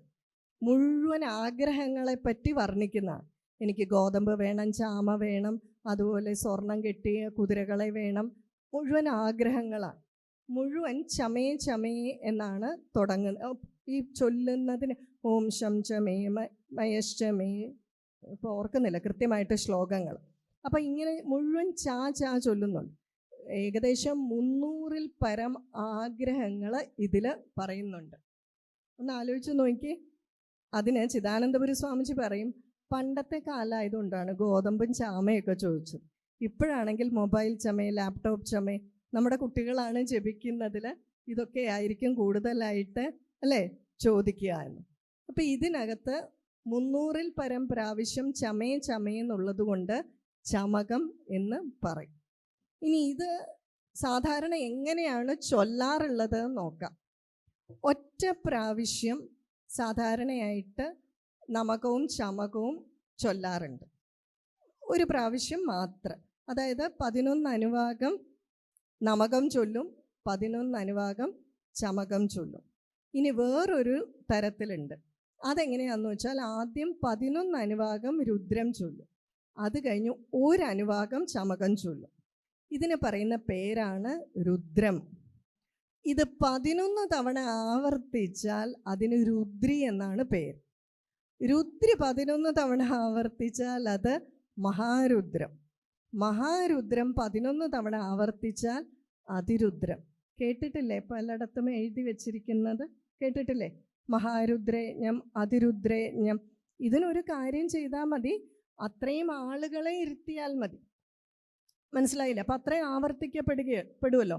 11 പേരെ ഇരുത്തുക, 121 പേരെ ഇരുത്തുക. ഇതൊക്കെ നമ്മൾ എങ്ങനെയാണ് മനസ്സിലാക്കുക എന്ന് വെച്ചാൽ, ഈ കുരുക്ഷേത്ര യുദ്ധം കഴിഞ്ഞ സമയത്ത് യുധിഷ്ഠിരനാണെങ്കിൽ സങ്കടം തന്നെ സങ്കടം. എന്നാലും അർജുനായിരുന്നെങ്കിൽ യുദ്ധം തുടങ്ങുന്നതിന് മുമ്പായിരുന്നു. എല്ലാവരെയും കൊന്നെല്ലാം കഴിഞ്ഞപ്പോഴെന്താണ്, യുധിഷ്ഠിരന് ദുഃഖം തന്നെ. എത്ര പേര് ആശ്വസിപ്പിച്ചു. ഭഗവാൻ തന്നെ വന്ന് പറഞ്ഞു, യുധിഷ്ഠിര, യുദ്ധത്തിൽ ആരെയെങ്കിലും നമ്മളെ ഹനിക്കാനായിട്ട് വരുന്ന ശത്രുവിനെ കൊന്നാൽ പാപമില്ല, അവർക്ക് എന്തെങ്കിലും വേദന ഉണ്ടാക്കിയാൽ അതിലും പാപമില്ല, അവരുടെ വസ്തുക്കൾ നശിപ്പിച്ചാൽ അതിനും പാപമില്ല, എല്ലാം പറഞ്ഞു കൊടുത്തു. യുധിഷ്ഠിരൻ്റെ ഒരു പ്രത്യേകത ഇതാണ്. അർജുനാണെങ്കിൽ ഭഗവാൻ എന്തെങ്കിലും പറഞ്ഞാൽ അത് മതി. മലമുകളിൽ നിന്ന് എടുത്ത് ചാടാൻ പറഞ്ഞു, എടുത്ത് ചാടും, തൻ്റെ ജീവൻ പോകുമെന്നൊന്നും നോക്കില്ല. യുധിഷ്ഠിരൻ ധർമ്മപുത്രരാണ്. തനിക്ക് ധർമ്മമാണെന്ന് എന്താണോ തോന്നിയത് ആര് വന്ന് പറഞ്ഞാലും കേൾക്കാൻ ഇച്ചിരി പാടാണ്. അതുകൊണ്ടാണ് ഭഗവാൻ എപ്പോഴും അർജുൻ്റെ കൂടെ ഇരുന്നത്. ഭഗവാൻ പറയുമ്പോൾ അതിനകത്ത് ധർമ്മമുണ്ടോ അധർമ്മമുണ്ടോ നോക്കേണ്ട ആവശ്യമുണ്ടോ? ഭഗവാൻ എല്ലായ്പ്പോഴും എവിടെ നിൽക്കൂ? ധർമ്മത്തിൻ്റെ ഭാഗത്ത്. ഭഗവാൻ എന്താണോ പറയുന്നത് അതാണ് ധർമ്മം. പിന്നെ കൂടുതൽ അനാലിസിസിൻ്റെ ആവശ്യമുണ്ടോ? ഒരു കാര്യവുമില്ല. ഈ സമർപ്പണ ഭാവം അർജുനുണ്ടായിരുന്നു. അർജുനൻ തന്നെ ചോദിച്ചിട്ടുണ്ട്, എത്ര പേരെ കല്യാണം കഴിച്ച് എന്തൊക്കെ പരിപാടിയായിട്ട് നടന്നതാ, എന്നിട്ട് എന്ന് വെച്ച് ഇതൊക്കെ ചെയ്യണം എന്നല്ല കേട്ടോ പറയണത്, അന്നത്തെ കാലത്തിൻ്റെ സ്ഥിതിയാണ്. എന്നിട്ടും എനിക്കെന്തുകൊണ്ട് ഭഗവത്ഗീത ഉപദേശിച്ചു? ഭീഷ്മർ യുധിഷ്ഠിരനും ഒക്കെ ഉണ്ടല്ലോ. ഈ ശരണാഗതി ഭാവം ആരിലേ ഉള്ളൂ? അർജുനിലേ ഉള്ളൂ. യുധിഷ്ഠിരൻ പറഞ്ഞിട്ടൊന്നും കേൾക്കുന്നില്ല. അവസാനം വ്യാസഭഗവാനും മുനിമാരും എല്ലാം വന്ന് പറഞ്ഞു, ഇത് തന്നെ പറഞ്ഞു, ഇങ്ങനെ ഒന്നും ചെയ്യേണ്ട കാര്യമില്ല, വിഷമിക്കേണ്ട ആവശ്യമില്ല, യുദ്ധം ചെയ്തതിൽ തെറ്റൊന്നുമില്ല, പാപമില്ല, സമ്മതിക്കില്ല, ഒരു രക്ഷയില്ല. അപ്പം അവർ പറഞ്ഞു, മഹർഷിമാരൊക്കെ ഉണ്ടല്ലോ, കുലത്തിലെ ആചാര്യന്മാരൊക്കെ ഉണ്ട് രാജ്യത്തിൻ്റെ. അവർ പറഞ്ഞു, അങ്ങനെയാണെങ്കിൽ പണ്ട് കാലത്തുള്ള ആചാര്യന്മാർ ഈ യുദ്ധമൊക്കെ ചെയ്തു കഴിയുമ്പോൾ അതിൻ്റെ പാപം തീർക്കാനായി അശ്വമേധയാഗം ചെയ്യാറുണ്ട്, അത് ചെയ്തോളൂ എന്ന് പറഞ്ഞു. ഉടനെ യുധിഷ്ഠിരൻ എന്തു പറഞ്ഞെന്നറിയോ? ഞാൻ ഒരെണ്ണം ചെയ്താൽ പോരാ, ഞാൻ 3 എണ്ണം ചെയ്യണം. കാരണം എന്താണ്? ബന്ധുവധം, ഗുരുവധം, രാജവധം ഇതെല്ലാം ചെയ്തിട്ടുണ്ട്. ഒരെണ്ണം തന്നെ നടത്തുക എന്ന് പറഞ്ഞാൽ എത്ര ധനച്ചെലവുണ്ട്, എത്ര സമയമെടുക്കുക, എത്ര കാലം, എത്ര അധ്വാനം, എത്ര തയ്യാറെടുപ്പ്. ഒട്ടനെ ചാടിക്കയറി പറഞ്ഞു 3 എണ്ണം നടത്തണം. എന്നാൽ ഭഗവാനോട് ചോദിച്ചിട്ട് പോരെ? ഭഗവാൻ എപ്പോഴും പറയും, നിങ്ങളുടെ ഈ അസ്ഥാനത്തുള്ള പ്രതിജ്ഞയാണ് എൻ്റെ ഏറ്റവും വലിയ തലവേദന. അർജുനാണെ പറയും, സൂര്യൻ അസ്തമിക്കുന്നതിന് മുമ്പ് ഞാൻ അവൻ്റെ തലയെടുത്തിരിക്കും. എന്നിട്ട് ഭഗവാന്റെ അടുക്ക് പോയി, എൻ്റെ ഭഗവാനെ സൂര്യൻ അസ്തമിക്കാറായി എന്ന് പറയും. പിന്നെ ഭഗവാൻ സൂര്യനെ മറയ്ക്കാൻ പോകണം. ഭഗവാൻ പറയുന്നത്, ഇത് ചെയ്യുന്നതിന് മുമ്പ് ഒന്ന് ആലോചിച്ചുകൂടെ, എന്നോടൊന്ന് ചോദിച്ചുകൂടെ? ഇത് പക്ഷെ എന്താണ്, ഭഗവാനെ ആശ്രയിക്കും. ഭഗവാൻ പറഞ്ഞാലേ ഇതിനൊക്കെ സൊല്യൂഷൻ ഉള്ളൂ എന്നറിയാം. ഭഗവാനെ ആശ്രയിച്ചാൽ ഭഗവാനെ ചെയ്യാതെ പറ്റുമോ? പക്ഷെ ഈ അസ്ഥാനത്തുള്ള പ്രതിജ്ഞ വളരെ പ്രശ്നമാണ്. അപ്പോൾ ശ്രീകൃഷ്ണൻ പറഞ്ഞു, എന്നാലും യുധിഷ്ഠിര, ഇത് കുറച്ച് കടന്ന കൈയായിപ്പോയി. 3 അശ്വമേധമൊക്കെ നടത്തണമെങ്കിൽ ഭഗവാനല്ലേ കൂടെയുള്ളത്, ഭഗവാൻ ഇതൊക്കെ നടത്തി തരുന്ന എനിക്കറിയാം. പിന്നെ ഭഗവാൻ എന്ത് ചെയ്യാൻ പറ്റും? പിന്നെ ഏതോ രാജാവ് യാഗം കഴിഞ്ഞ് കുഴിച്ചിട്ടിരുന്ന എവിടെയോ മലമുകളിലൊക്കെയുള്ള രത്നങ്ങളും വജ്രങ്ങളും എല്ലാം എടുത്തുകൊണ്ട് വരാൻ പറഞ്ഞു. യാഗം ചെയ്യാൻ തീരുമാനിച്ചു. അപ്പോഴാണ് പ്രശ്നം, ഈ 3 അശ്വമേധ യാഗം എങ്ങനെ നടത്തണം ആലോചിച്ചു. അപ്പം കൃഷ്ണനോട് പോയി ചോദിച്ചു. അപ്പം ശ്രീകൃഷ്ണൻ പറഞ്ഞു, അത് ഈ പുരോഹിതന്മാരോട് ചോദിക്കുക. അപ്പം പുരോഹിതന്മാരോട് ചോദിച്ചപ്പോൾ പുരോഹിതന്മാർ പറഞ്ഞു, ഒന്നുകിൽ ഒരശ്വമേധയാഗം കഴിഞ്ഞ് അടുത്ത അശ്വമേധയാഗം, അത് കഴിഞ്ഞ് അടുത്ത അശ്വമേധയാഗം, അല്ലെങ്കിൽ കൂടുതൽ പുരോഹിതന്മാരെ ഇരുത്തി, അല്ലെങ്കിൽ അത്രയും പുരോഹിതന്മാരെ ഇരുത്തി ഒരു മന്ത്രം 3 പ്രാവശ്യം ചൊല്ലുക. അല്ലേ? ഒരേ മന്ത്രം 3 തവണ ചൊല്ലി ചൊല്ലി പോയാൽ മതി. എങ്ങനെയാണ്? എന്നിട്ടോ 3 ഇരട്ടി ദക്ഷിണയും കൊടുക്കുക. ഇങ്ങനെ 2 സൊല്യൂഷൻ വെച്ചു. അപ്പോൾ അവർ ഉചിതമായിട്ട് പറഞ്ഞു, 3 ഉരു ഞങ്ങൾ മന്ത്രം ചൊല്ലാം, 3 ഇരട്ടി ദക്ഷിണയും തന്നാൽ 3 അശ്വമേധ യാഗം ചെയ്യുന്നതിന് തുല്യമായി എന്ന്. അപ്പോൾ യുധിഷ്ഠിരൻ നേരെ ശ്രീകൃഷ്ണനോട് ചോദിച്ചു. ശ്രീകൃഷ്ണൻ പറഞ്ഞു അത് മതി. അപ്പോൾ ശ്രീകൃഷ്ണൻ ഇത് ശരിയാണെന്ന് സമ്മതിച്ചിട്ടുണ്ട്. അപ്പോൾ അതുപോലെ തന്നെ ശ്രീരുദ്രത്തിൽ എന്ത് ചെയ്യും? കൂടുതൽ ആളുകളെ ഇരുത്തി 11 തവണ 121 പേരെ ഇരുത്തി അത്രയും തവണ ആവർത്തിക്കും. അപ്പം അതാണ് മഹാരുദ്രം, അതിരുദ്രം എന്നെല്ലാം പറയുന്നത്. ഈ രീതിയിൽ പ്രാർത്ഥിച്ചാൽ നമ്മുടെ ലോകത്തിന് സകല ഐശ്വര്യങ്ങളും ഉണ്ടാകും, അന്തരീക്ഷം പരിശുദ്ധമാകുമെന്ന് പറയപ്പെടുന്നു. ഏകദേശം ശ്രീരുദ്രത്തിൻ്റെ മാഹാത്മ്യം ഇതാണ്. ഇനി ഈ ശ്രീരുദ്രം ആർക്കെല്ലാം ചൊല്ലാം, എന്തുകൊണ്ട് അങ്ങനെ പറയുന്നു എന്നുള്ളതാണ് വളരെ കൃത്യമായിട്ട് മനസ്സിലാക്കേണ്ടത്. പൊതുവെ വേദമന്ത്രങ്ങൾ ഗുരുമുഖത്തിൽ നിന്നും ഉപദേശിച്ചു മാത്രമേ ചൊല്ലാൻ പാടുള്ളൂ എന്ന് പറയാറുണ്ട്. അതിന് കാരണം എന്താണെന്ന് വെച്ചാൽ, വേദമന്ത്രങ്ങളിൽ ഇപ്പോൾ ദേവീ മഹാത്മ്യമൊക്കെ ആണെങ്കിൽ വേദമന്ത്രമല്ല, അതുകൊണ്ട് നമുക്ക് ആർക്ക് വേണമെങ്കിലും ചൊല്ലാം. പക്ഷെ വേദമന്ത്രങ്ങൾ ചൊല്ലുമ്പോൾ അതിൽ സ്വരത്തിന് പ്രാധാന്യമുണ്ട്. മുകളിലേക്ക് പൊക്കുന്നതും താഴ്ത്തുന്നതും ഒക്കെ തമ്മിൽ സ്വരത്തിന് പ്രാധാന്യമുണ്ട്. ഈ സ്വരത്തിൻ്റെ പ്രാധാന്യം എന്താണെന്ന് വെച്ചാൽ, സ്വരം മാറിയാൽ വാക്കിൻ്റെ അർത്ഥം മാറും. മനസ്സിലായോ? അപ്പോൾ നേരെ തിരിച്ചുള്ള ഫലം വരും. അക്ഷരമൊക്കെ മാറിപ്പോയാൽ നമുക്കതിൻ്റെ പ്രശ്നം അറിയാലോ. കുംഭകർണനൊക്കെ ഇന്ദ്രനെ വധിക്കാനുള്ള കഴിവ് വേണമെന്ന് പറഞ്ഞ് ചോദിച്ചിട്ട് നിദ്രാവത്വം അല്ലേ വാങ്ങിയിട്ട് വന്നു. അക്ഷരം മാറിയാൽ, സ്വരം മാറിയാൽ അപകടമുണ്ട്. അത് നമുക്ക് തിരിച്ചടിക്കുമെന്നുള്ളത് കൊണ്ട് നമ്മൾ അത് തന്നെയാണ് ഭഗവാനോട് പ്രാർത്ഥിക്കുന്നതെങ്കിലോ, തെറ്റായ രീതിയിൽ പ്രാർത്ഥിച്ചാൽ ഭഗവാൻ എന്താണ്, എന്ത് ചോദിച്ചാലും തഥാസ്തു എന്ന് പറയും. അതും മേടിച്ച് വീട്ടിലോട്ട് പോകേണ്ടി വരും. അപ്പം അതുകൊണ്ടാണ് പറയുന്നത് ഗുരുമുഖത്തിൽ നിന്ന് ഉപദേശിക്കണം. ഇത് മനസ്സിലാകാൻ ഒരു ചരിതം പറയുന്നുണ്ട്. ശ്രീരാമൻ സരയൂ നദിയിലേക്ക് പോകുന്ന സമയത്ത് ഒരു നായ പിന്തുടരുന്നുണ്ട്. ആ നായയുടെ ശരീരം മുഴുവൻ എള്ളും ചെള്ളും ഒക്കെ ആയിട്ട് ഇങ്ങനെ ഇരിക്കുകയാണ്, കണ്ടാൽ അത്ര ഇത്. അപ്പം ചോദിച്ചു, നീ ആരാണ്, നിനക്ക് ഈ ഒരു അവസ്ഥ എങ്ങനെ വന്നു എന്ന് ചോദിച്ചപ്പോൾ, കഴിഞ്ഞ ജന്മത്തിൽ ഞാനൊരു ബ്രാഹ്മണനായിരുന്നു, പക്ഷേ വേദം തോന്നുന്ന രീതിയിൽ ചൊല്ലിക്കൊണ്ട് നടന്നു. അതുകൊണ്ട് എന്താണ്, അത് കുറേ പേരെ അഭ്യസിപ്പിച്ചു, കുറേ പേര് അത് കേട്ട് രസിച്ചു. ആ കേട്ട് രസിച്ച ആളുകളെല്ലാം ചെള്ളും പുഴുവായിട്ട് എൻ്റെ ശരീരത്തിൽ ഉണ്ട്. അവരെയെല്ലാം ഞാൻ പേറിക്കൊണ്ട് നടക്കുകയാണ് എന്ന് പറയും. അപ്പം ഈ കഥയിൽ നിന്നും നമുക്കെന്താണ് മനസ്സിലാകേണ്ടത്? വേദം, അതിൽ ശബ്ദത്തിന് വളരെയധികം പ്രാധാന്യമുണ്ട്. ഇനി ഇതനുസരിച്ച് ചൊല്ലിയില്ലെങ്കിൽ, ശബ്ദമനുസരിച്ച് സ്വരമനുസരിച്ച് ചൊല്ലിയില്ലെങ്കിൽ എന്തെല്ലാം സംഭവിക്കും? ചിലർ പറയും, ഓ എൻ്റെ യൂട്യൂബൊക്കെ നോക്കിയാൽ അതിൽ ചില മന്ത്രങ്ങളുടെയൊക്കെ ഫലം പറയുമ്പോൾ അതിലെഴുതിയിട്ടുണ്ട്, ഈ ചേച്ചി വെറുതെ പറയുന്നതാ, ഞാൻ ഈ മന്ത്രം എത്ര കാലം ചൊല്ലി ഒരു പ്രയോജനവും ഇല്ല, എനിക്കൊന്നും സംഭവിച്ചില്ല, ഇവർ വന്നിരുന്ന് ചുമ്മാ കള്ളത്തരം പറയുന്നതാണ് എന്നൊക്കെ. ഇവിടെ എന്താണെന്ന് വെച്ചാൽ, മനസ്സിൽ തന്നെ സംശയമാണ് ഇത് സംഭവിക്കുമോ ഇല്ലയോ എന്നുള്ളത്, അല്ലേ? മാത്രമല്ല ഓരോ മന്ത്രവും ചൊല്ലേണ്ട വിധിയുണ്ട്, അതിനനുസരിച്ച് ചെയ്യണം. ഇപ്പം നമ്മൾ വൈദ്യൻ്റെ അടുക്കൽ പോവുകയാണെന്ന് വിചാരിക്കുക. വൈദ്യൻ മരുന്ന് തരുന്നു, അതോടൊപ്പം പഥ്യം പറയും. നമ്മൾ എന്ത് ചെയ്യും?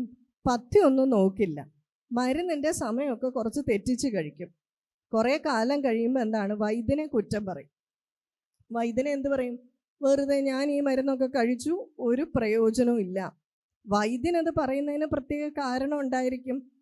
ആഹാരം കഴിക്കുന്നതിന് മുമ്പ് കഴിക്കണം, അത് കഴിഞ്ഞ് കഴിക്കണം, സൂര്യൻ ഉദിക്കുന്നതിന് മുമ്പ് കഴിക്കണം എന്നൊക്കെ പറയുന്നതിന് പ്രത്യേക കാര്യം കാണും.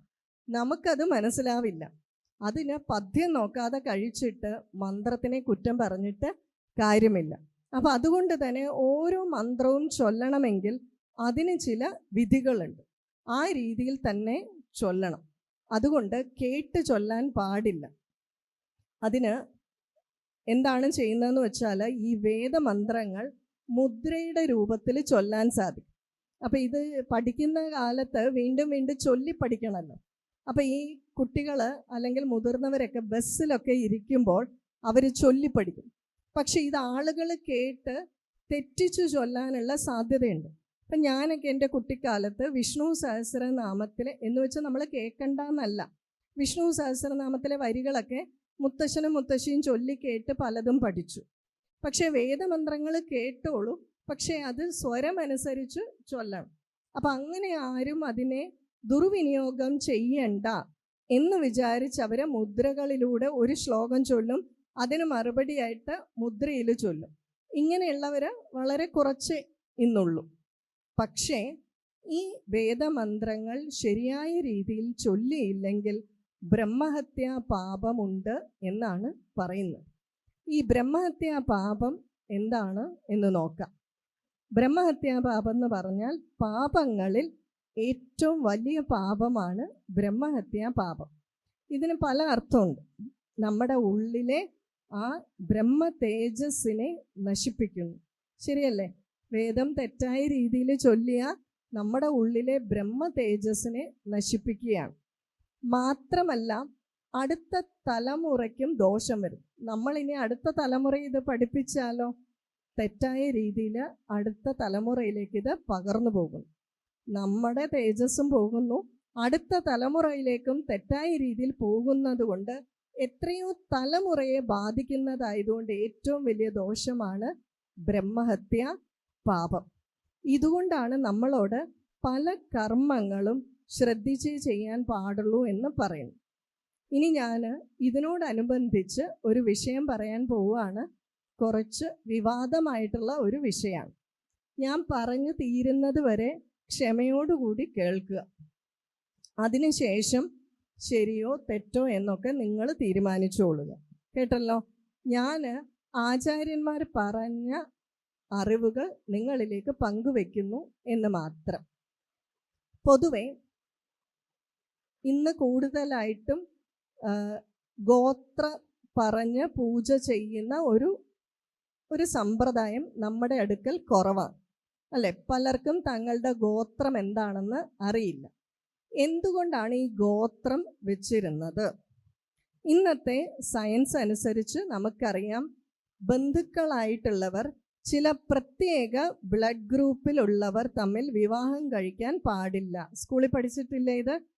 കഴിച്ചാൽ എന്താണ്? കുട്ടിക്ക് അംഗവൈകല്യമുണ്ടാകും. ഇതെല്ലാവർക്കും അറിയാവുന്ന കാര്യമാണല്ലോ. ഇത് നമ്മളുടെ ആചാര്യന്മാർക്ക് പണ്ടേ അറിയാമായിരുന്നു. അതുകൊണ്ട് ഒരേ കുടുംബത്തിലുള്ളവർ വിവാഹം കഴിക്കാതിരിക്കാൻ വേണ്ടി അവർ ഗോത്രം വെച്ചു. അതിലവർ പറയുന്നു, സ്ത്രീയുടെ 6 or 7 തലമുറ മുകൾ നോക്കുക, പുരുഷൻ്റെ 5 or 6 തലമുറ മുകളിലേക്ക് നോക്കണം. ഇവ തമ്മിൽ ബന്ധമില്ലാത്ത വിവാഹ ബന്ധത്തിൽ ഏർപ്പെടാവും. ഇതൊക്കെ നടക്കുമെന്ന് ചോദിച്ചാൽ അവർ നമ്മളുടെ മാക്സിമം സുരക്ഷയാണ് നോക്കുന്നത്.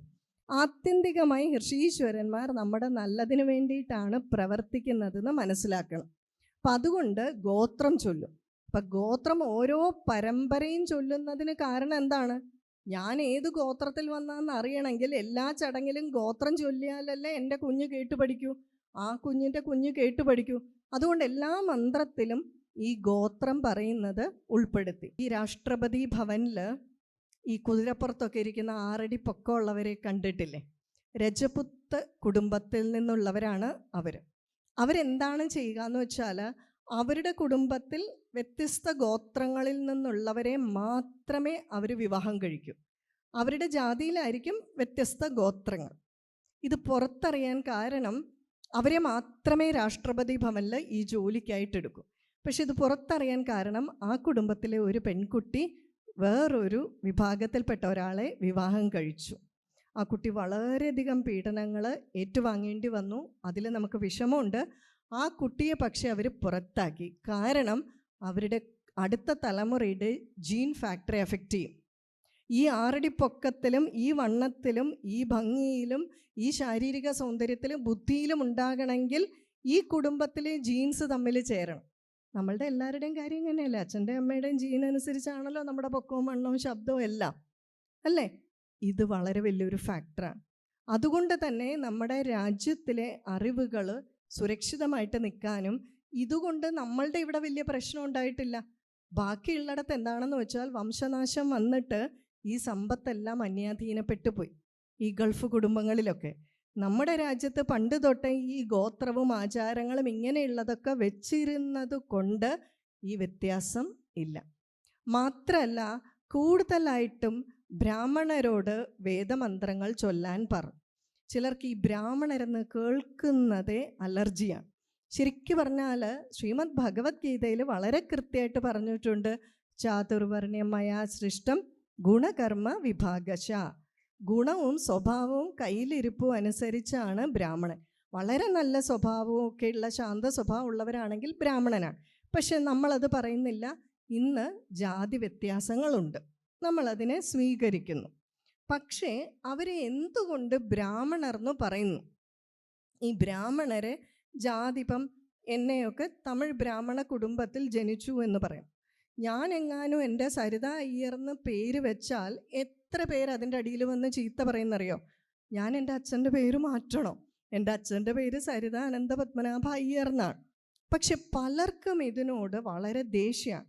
പക്ഷെ ശരിക്കും പറഞ്ഞാലൊന്ന് ആലോചിച്ച് നോക്കിക്കേ, എത്രയോ തലമുറകളായിട്ട് സാധനയ്ക്ക് വേണ്ടി ജീവിതം ഒഴിഞ്ഞു വെച്ചിരിക്കുന്നവരാണ്.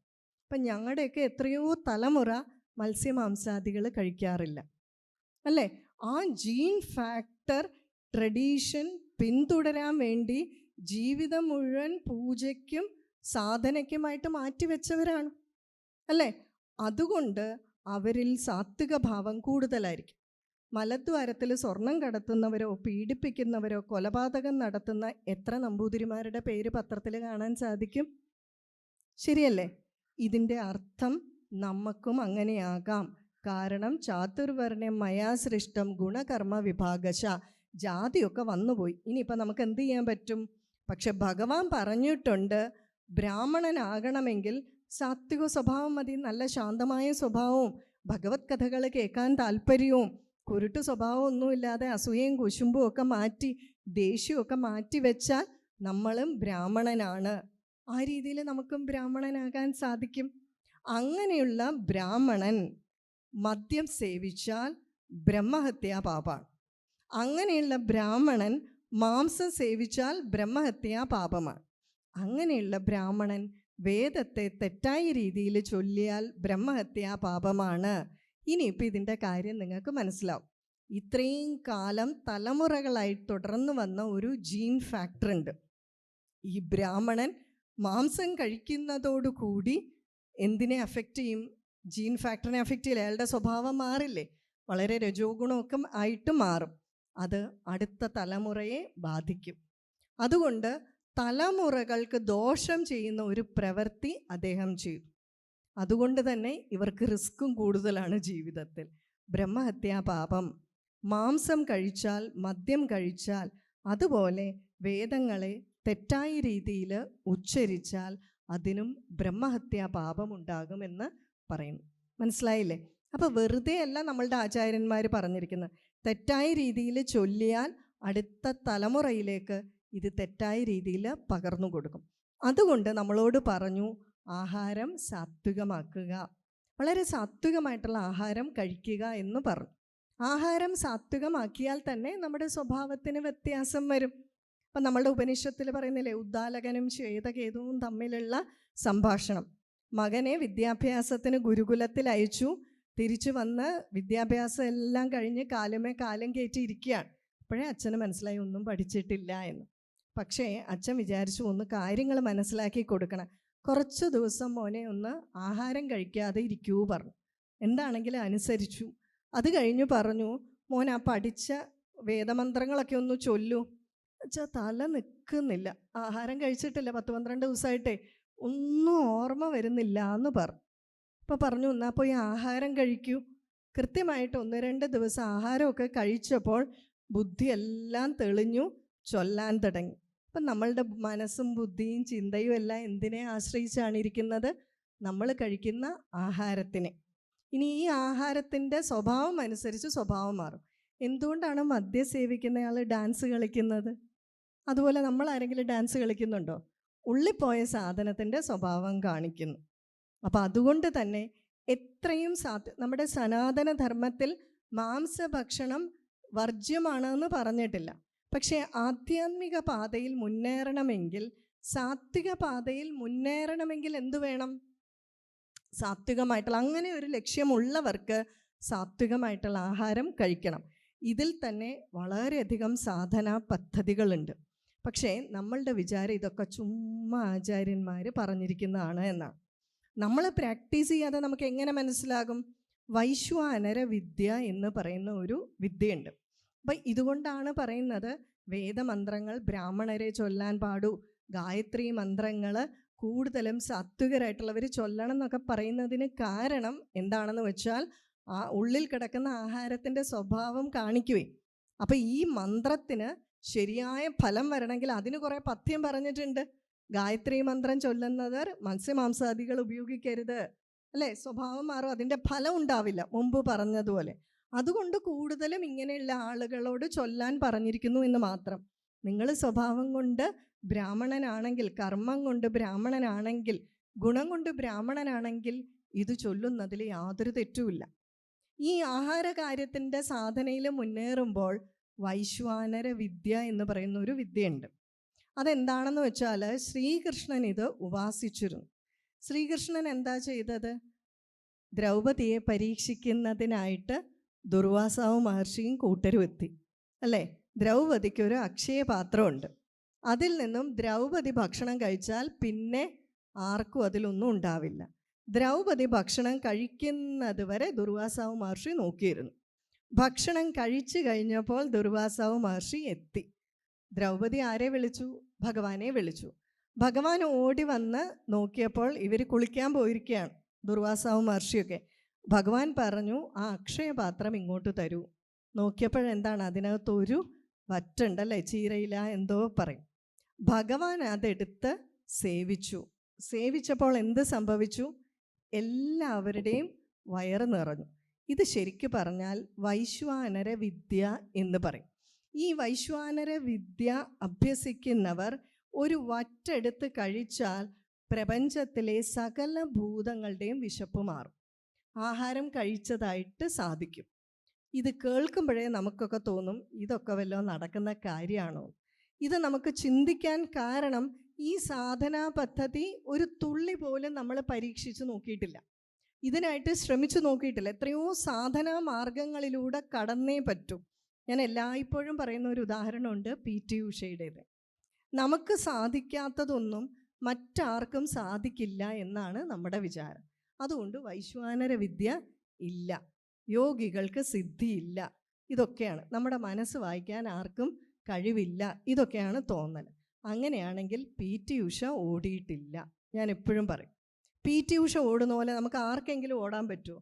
നമുക്ക് സാധിക്കുന്നില്ല എന്ന് പറഞ്ഞ് അവർക്ക് സാധിക്കുന്നില്ല എന്നുണ്ടോ? ആ ഓടി മെഡൽ കിട്ടാൻ മാത്രമുള്ള പരിശ്രമം അവർ ചെയ്തു. പോകണ്ട പാതയിൽ കൂടി അവർ പോയി, അതുകൊണ്ട് അവർക്ക് കിട്ടി. നമ്മൾ എന്ത് ചെയ്യുന്നുണ്ട്? നമ്മൾ അതിനുള്ള പരിശ്രമം ചെയ്യുന്നില്ല. പരിശ്രമം ചെയ്താൽ നമുക്കും ആ രീതിയിൽ ആ ഒരു ലക്ഷ്യത്തിൽ നമുക്ക് എത്തിച്ചേരാൻ തീർച്ചയായിട്ടും സാധിക്കും. അപ്പം അതുകൊണ്ട് തന്നെ ഈ മന്ത്രജപങ്ങളോ ഏത് പറഞ്ഞാലും അതിൻ്റെ വിധി അനുസരിച്ച് ചൊല്ലിയാൽ അതിൻ്റെ പ്രയോജനം നമുക്ക് തന്നെയാണ്. നമ്മളോട് ചെയ്യണ്ട എന്ന് പറഞ്ഞിരിക്കുന്നത് ചെയ്യാതിരിക്കുന്നതാണ് ഉത്തമം. നമുക്ക് ചെയ്യാനായിട്ട് ധാരാളം കാര്യങ്ങൾ ഉണ്ട് താനും. അപ്പം അതുകൊണ്ട് നമ്മൾ ഓരോ മന്ത്രത്തിൻ്റെയും, ഈ പ്രത്യേകിച്ച് ഇത് മഹാദേവ ക്ഷേത്രമായതുകൊണ്ട് മഹാദേവന് ഏറ്റവും പ്രിയപ്പെട്ട മന്ത്രങ്ങളിലൊന്നാണ് ശ്രീരുദ്രം. അഭിഷേകം ചൊല്ലുമ്പോൾ ചൊല്ലേണ്ട മന്ത്രമാണ് ശ്രീരുദ്രം. ഈ ശ്രീരുദ്ര മന്ത്രം ചൊല്ലി അഭിഷേകം ചെയ്യുന്നതും ആ അഭിഷേകം കാണുന്നതും അതുപോലെ ക്ഷേത്രത്തിലെ ഏകാദശ രുദ്രമൊക്കെ നടക്കുമ്പോൾ അതിൽ പങ്കെടുക്കുന്നതും വളരെ വിശേഷമാണ്.